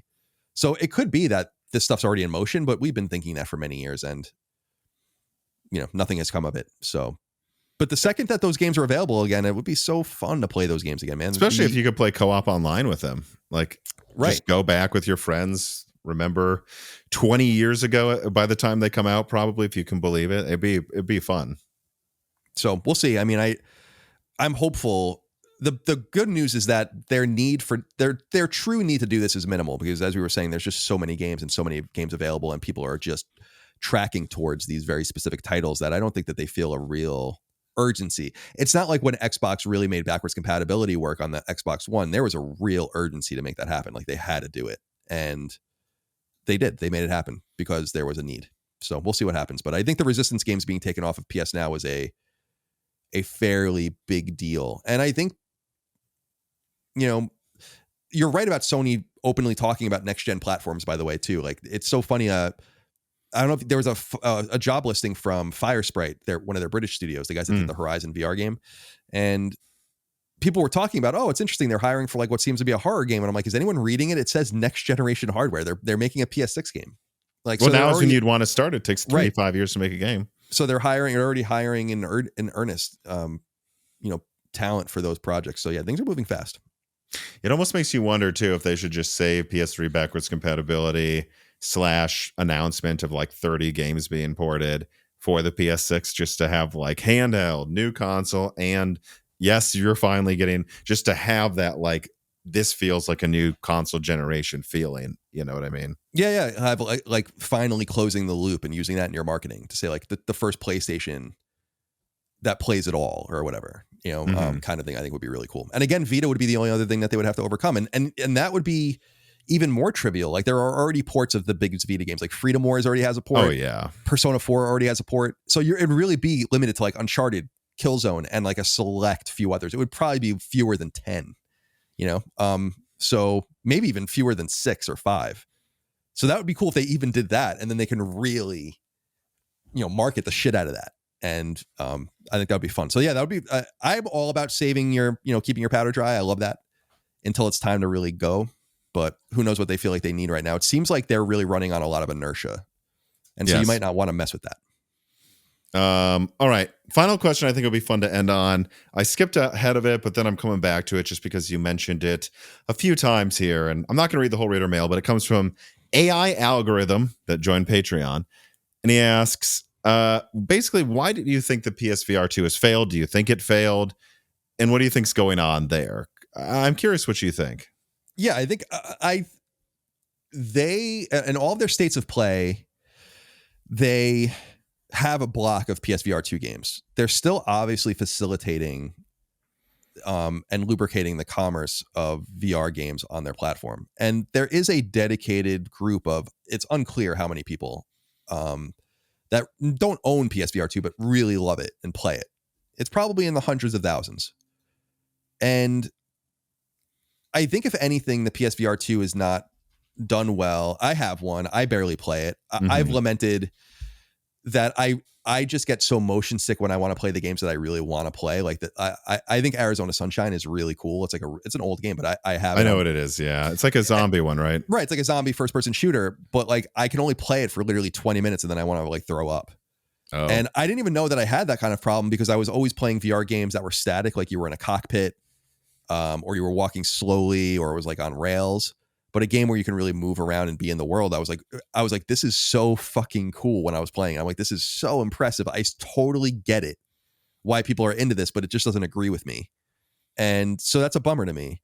But I just think that like many gimmicks, they're ephemeral at best and ill-conceived at worst. And I think that VR has so much promise and is so interesting. And I would have expected the consumer, not only the PlayStation consumer, but the general consumer to have taken it a lot more than they have, but they haven't. And you can't really argue with that.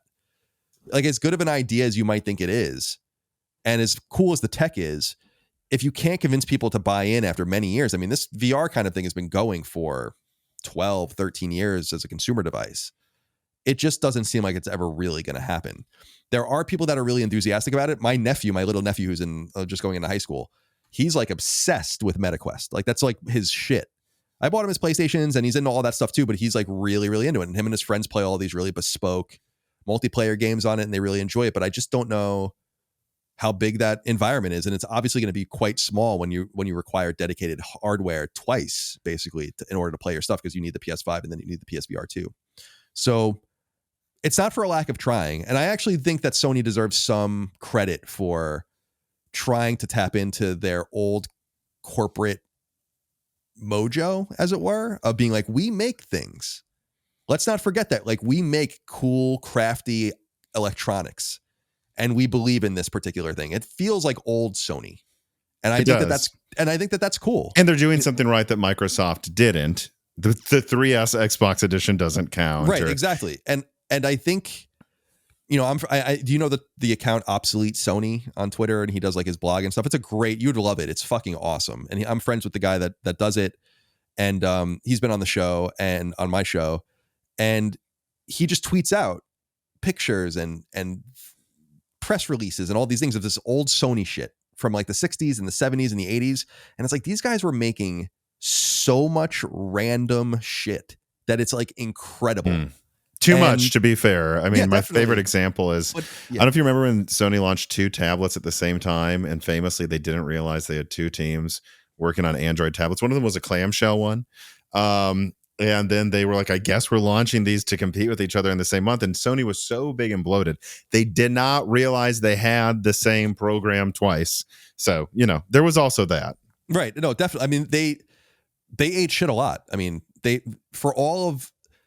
were really formative in format wars and in, you know, consumer electronics, and like they invented a lot of these formats, but you only get to those places if you try. And I do respect that not only did they try PSVR, but they tried it twice.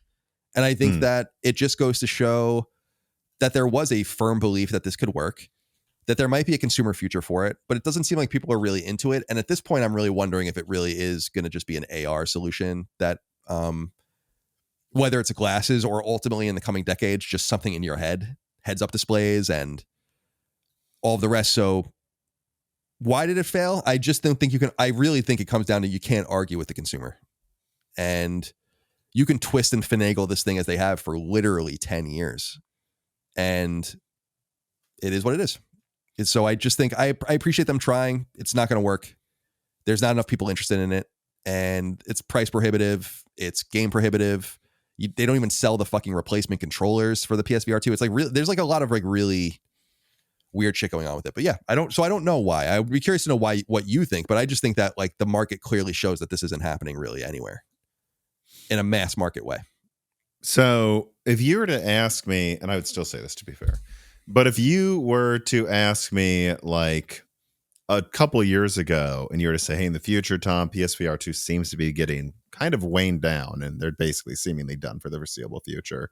At least, and they're not doing a big push. Like the push isn't really there. It's not like they're completely abandoning it. I would have said, well, I don't know if you remember, I put out that, I think we talked about it in Sacred Symbols.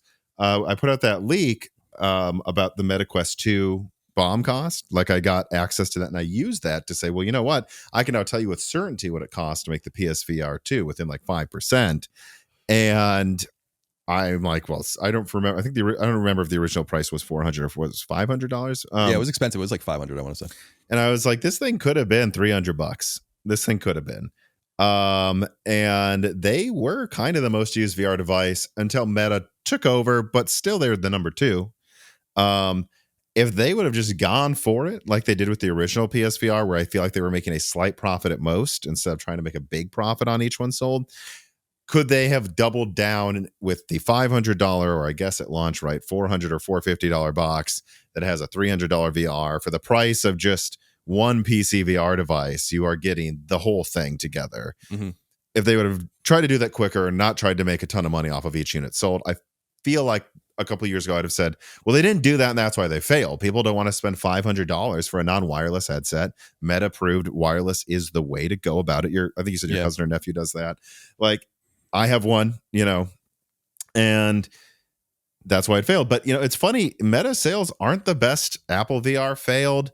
And there's a part of me where I go, I just think PSVR 1 and the Quest 2, I believe it was, or whatever, they hit what people wanted. That was much better than what we had before, where VR was either like $3,000 in like an 80s or $50,000 in an 80s movie, some futuristic thing.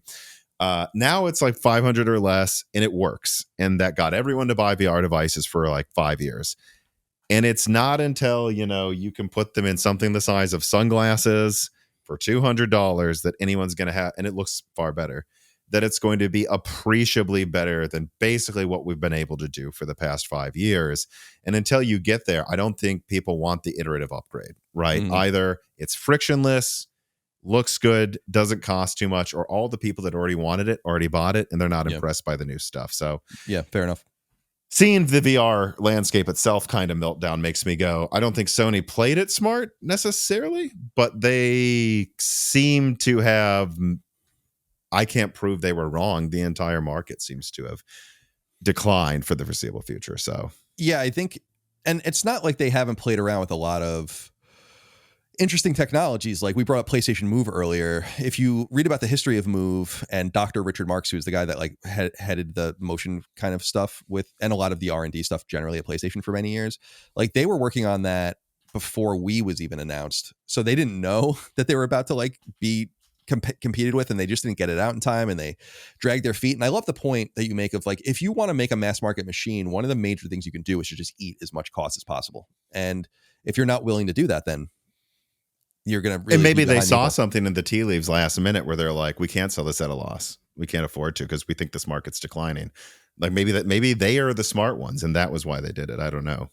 But I do think they do a lot of stupid shit and a lot of weird shit. Like PlayStation TV was stupid. The 3D TVs were stupid. Like all the, but like but I do appreciate like the push to say like, we're going to try, and it didn't work out very well. And if anything, that just reinforces the mainstream. If anything, that's been good for console gaming because it just means that like people are very stubborn, and Sony probably sees that and says like, okay, if you say, if fair enough.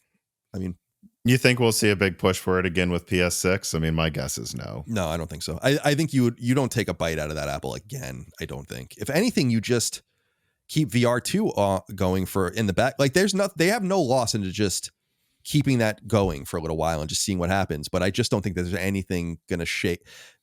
they're in a Vita-like problem where they're not willing to spend their own money to put like the perfect game on it. So if you're not willing to do it, no one else is going to do it for you. And you're not going to have that kind of killer app. And I guarantee you that Horizon game, which was basically Link's crossbow training from the Wii, in VR. I never played it, so I don't know. It was boring. I didn't beat it. I was like, this is fucking boring. It's fine. It's pretty. It's cool. It's boring. And the craziest thing you could do is go look at the completion percentages on the trophies for that, like how many people peel off of that game. So I don't think that they did themselves any favors either. But if you're not willing to if you're not willing to make a $200 million VR game, PlayStation game, and prove the point, like prove it. Even Valve, they made Half-Life Alyx. Right. They were bought willing a studio to make it. Half-Life Alyx. That's the craziest part. Like there's no money to be made in doing that, comparable to what they could be doing. They don't have to do anything. They should just sit there with 200 employees and just be like, we don't have to do anything. We're good. Do you think the PS6 will support PSVR 2? Final question. Probably, because there'll probably be some sort of dongle that, because there was like the backwards compatible. Probably don't even need a dongle. Can probably just plug it in. Yeah, that's true. And I that's actually totally true, because there is no bespoke connection for it this time around. Because they weren't Frankensteining this thing onto like some old console. But why not? I mean, you definitely don't want to have a reputation of walking away from hardware that people invested a lot of money into. They could have basically bought another PS5. So you don't want to fuck them too badly. You do that slowly by removing the ability to buy games ultimately, and there's no new games. But you got to keep we were talking about backwards compatibility earlier. I think that's part and parcel, is making it comparable. And I don't think it's going to be a problem. So no one's going to play it anyway. It just sits in my living room and just looks at me. Doesn't it? I don't remember it has a 120 hertz display anyways, and a decently high resolution that usually wasn't maximized on the PS5. So I think it's probably enough for PS6 anyways. It would be my answer. And then if they see any new game come out on PS6 that blows up in VR, which it's conceivable, a new super hot like phenomena. Technically, they launch it on PS6 and it blows up. Maybe that's the thing that greenlights Sony. All right, let's look at this again, kind of like the PlayStation Portal. Like that's what I guess would probably happen if they continue to. It's hard to know, though. Did you see the thing with Beat Saber over the last few weeks where they announced that they were... Beat Saber is like one of the biggest games on PSVR and PSVR2, and they announced. I'm aware of the game. I'm not aware of the news. Yeah. Well, the news is that they revealed that like they're not going to update it on PlayStation anymore beginning last month, and that ultimately they're going to stop selling, I guess, on PlayStation. And I'm like, this is the shitty game for this to happen with, because Meta owns that studio and owns that game, so it's impossible to tell if they're like doing it to get an exclusive, or like try to bolster their own platform, or if they're like cutting their losses because it's not working out. I'm like, damn, that probably would be both, right? Yeah, I would imagine both. Yeah. And I'm like, damn, it's the wrong game and the wrong studio to really be able to read into that, because that would be so interesting if a big game that was more agnostic announced that, because then I think it would really show you that PSVR 2 is an illusion at best. Yeah, that stuff's always interesting too, because I know I forgot the name of it. There's some YouTube channel I've stumbled into every now and then where he just plays dead games, like dead MMOs, and like tells you what it's like. For some reason, the servers are still online. I've seen a YouTube channel. Yeah. Yeah, and it makes you wonder, like, if we could know the numbers for everything, like 3 million still on PS3, are they playing Killzone 2? It's conceivable. That was very popular, and there's like 100 people there, 100 people on Resistance. I would have to imagine someone's still playing those games, but I'm sure if we knew all of it at once, we could look through the data like you can on Steam statistics, which are always, fascinating when you see Battlefield or Halo drop to like 500 players on Steam, or like not 500, I think like 5,000. It's like, whoa, like which games, probably FIFAs and stuff, of Madden's if I had to guess, but it would be interesting, like if there was like one big exclusive, and Sony would have this information that still has 1,000 people, and they're like, maybe there's something here. And then the games that we would think are big, that we look and it's like, oh wow, no one's playing that. Yeah, if anything, there's just too many games splitting too many people, so PSVR 2 just suffers from that even more, which is a bummer, because then that's just another split between you and the mainstream of gaming, and what they're playing, what they're interacting with. And with too many people spread out, there's just not enough people to support any of these games. That's the big problem. If you just cut out half the games, then like the other games would probably actually be healthy. But it is what it is at this point. All right. Well, I think that is going to do it for this episode. I mean, cool. I really want to thank you for coming on and being so charitable with your time as always, Colin. You are one of the guests where I'm like, this seems like a tight 2 hours, but it always, and I'm happy when it does. Turns into quite a bit more. There's always so much to talk about. Yeah, thank you for having me. I mean, I do mega long form podcasts, as you know, so I'm just used to sitting here for 4 or 5 hours at a time just chatting. So I'm happy to do it. Thanks for inviting me. Thanks for having me. Congratulations on your continued success. Always happy to see you popping up in news when I'm reporting it. Always happy to hear from you via email. Happy to have you on Sacred. We'll have you on again soon. And and thank you to the audience. Always charitable and friendly to me, which I appreciate. So happy to be on. Thanks for the invite. Anything else you want to plug? Let's just make sure, Sacred Symbols, Last Stand Media. Yeah, come to Sacred, listen to Sacred Symbols. Last Stand, we do a whole network of podcasts for all the different consoles. We're supported on Patreon. And you can find me on Twitter at Long Island Viper. And just hanging out. So thank you again. Appreciate you. All right. And we'll have links to that below. Of course, I want to pimp myself. Make sure, statistically, half of you aren't subscribed. Make sure you check that you are. Subscribe if you are not to Moore's Law is Dead on YouTube. Ring the bell button, comment down below. I'm sure there's quite enough opinions here where you will all have opinions on what our opinions were. I'd love to see them. And of course, you can communicate with me directly, contributors to the show. Thousands of people, actually. Some of them are AMD, Sony, game developers that are quite outspoken, actually, in the Moore's Law is Dead Discord as well. You get access to that on Patreon, so consider supporting us on Patreon as well. And as usual, again, Colin, thank you for coming on. Thank you to everyone for watching and listening. Oh, subscribe to Broken Silicon, your podcast app of choice. And that's it. I don't want to start rambling. Thank you for watching. Thank you for listening, everybody, and have a good rest of your week.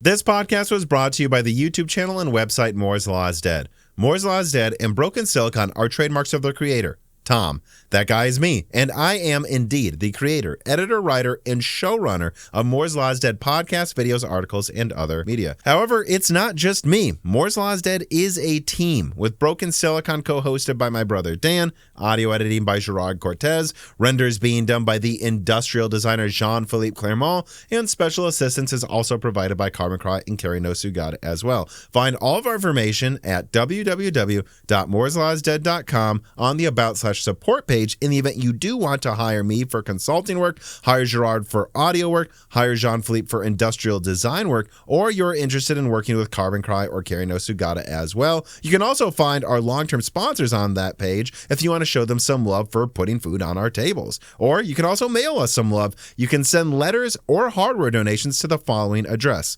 Moore's Law is Dead, P.O. Box 60632 in Nashville, Tennessee, zip code 37206. Although, to be honest, the best way to show Moore's Law is Dead some love is to support us on Patreon. Patrons are what makes Moore's Law is Dead content truly possible. Every month, and really every day, depending on who you're talking about, me, Gerard, Dan, and Jean-Philippe are working tirelessly to provide a steady stream of content that we could not keep doing unless we knew the work was possible without being reliant on sponsors dictating every little thing we put out. Don't get us wrong. We love our sponsors, but we love directly working for you, our fans, much more. If you have any extra money, even a couple free dollars a month, consider supporting us directly on Patreon. Those couple of monthly dollars will get you access to the exclusive podcast Die Shrink, voting on subjects of future podcast episodes, the ability to ask guest questions, and of course, access to the Moore's Law is Dead Discord full of like-minded people who I am sure would love to meet you. I am one of them. Additionally, higher tiers get access to early, ad-free episodes of Broken Silicon, the ability to ask questions in all Broken Silicon episodes and Loose Ends live streams ahead of the recording, and the entire back catalog of Moore's Law is Dead podcasts, in addition to having thanks in the credits of videos and podcasts depending on the tier, with other perks available as well. And hey, if you cannot afford to support us directly every month, please do share Moore's Law is Dead videos and podcasts with friends and family, and on social media and websites like Reddit, and give Broken Silicon a 5-star review on Apple Podcasts or your preferred podcast app of choice. All of this does really help us so much. But like I said, this podcast would not be possible without the patrons directly providing predictable and reliable support every month. And so now it is time to give a personal thanks to the greatest of the fans. The following supporters are at the 10 gigahertz or higher supported levels: Brad Bevan, Drita Foles, Ejits, Daniel D, Deke, Nicholas Buckner, Aaron Close, Jan Rauner, Daniel Hyde, MJB1, GZ Ziggy, Toka,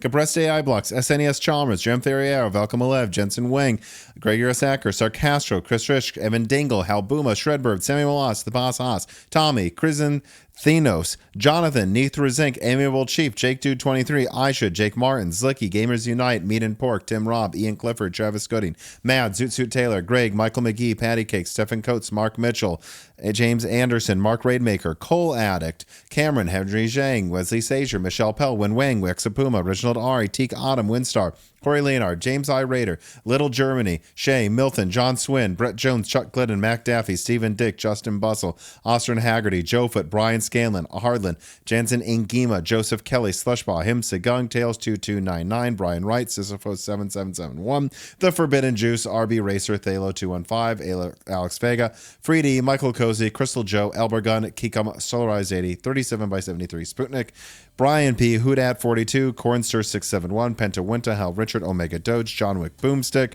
State Farm Snake, Mr. Tiger, AI Soldier 789, Hugo Onder Kiwi, Penguins Love AI, Porcelain Oats, Curry King 3, Nixus Mania, Fred Berger, Smash Axley, Sheriff Lotfi, Ryhill Cheap Bulls, Kevin Kuntz, Karim El Masri, Armand Vakatura, Manolis Ragkusis, Callan Reichel, Jonathan Harris, Elusive Man, Kainush Kagani, Johnny Trans, Zubar Ahmad, Angel of Cake, and of course, thank you to Sahara for the music.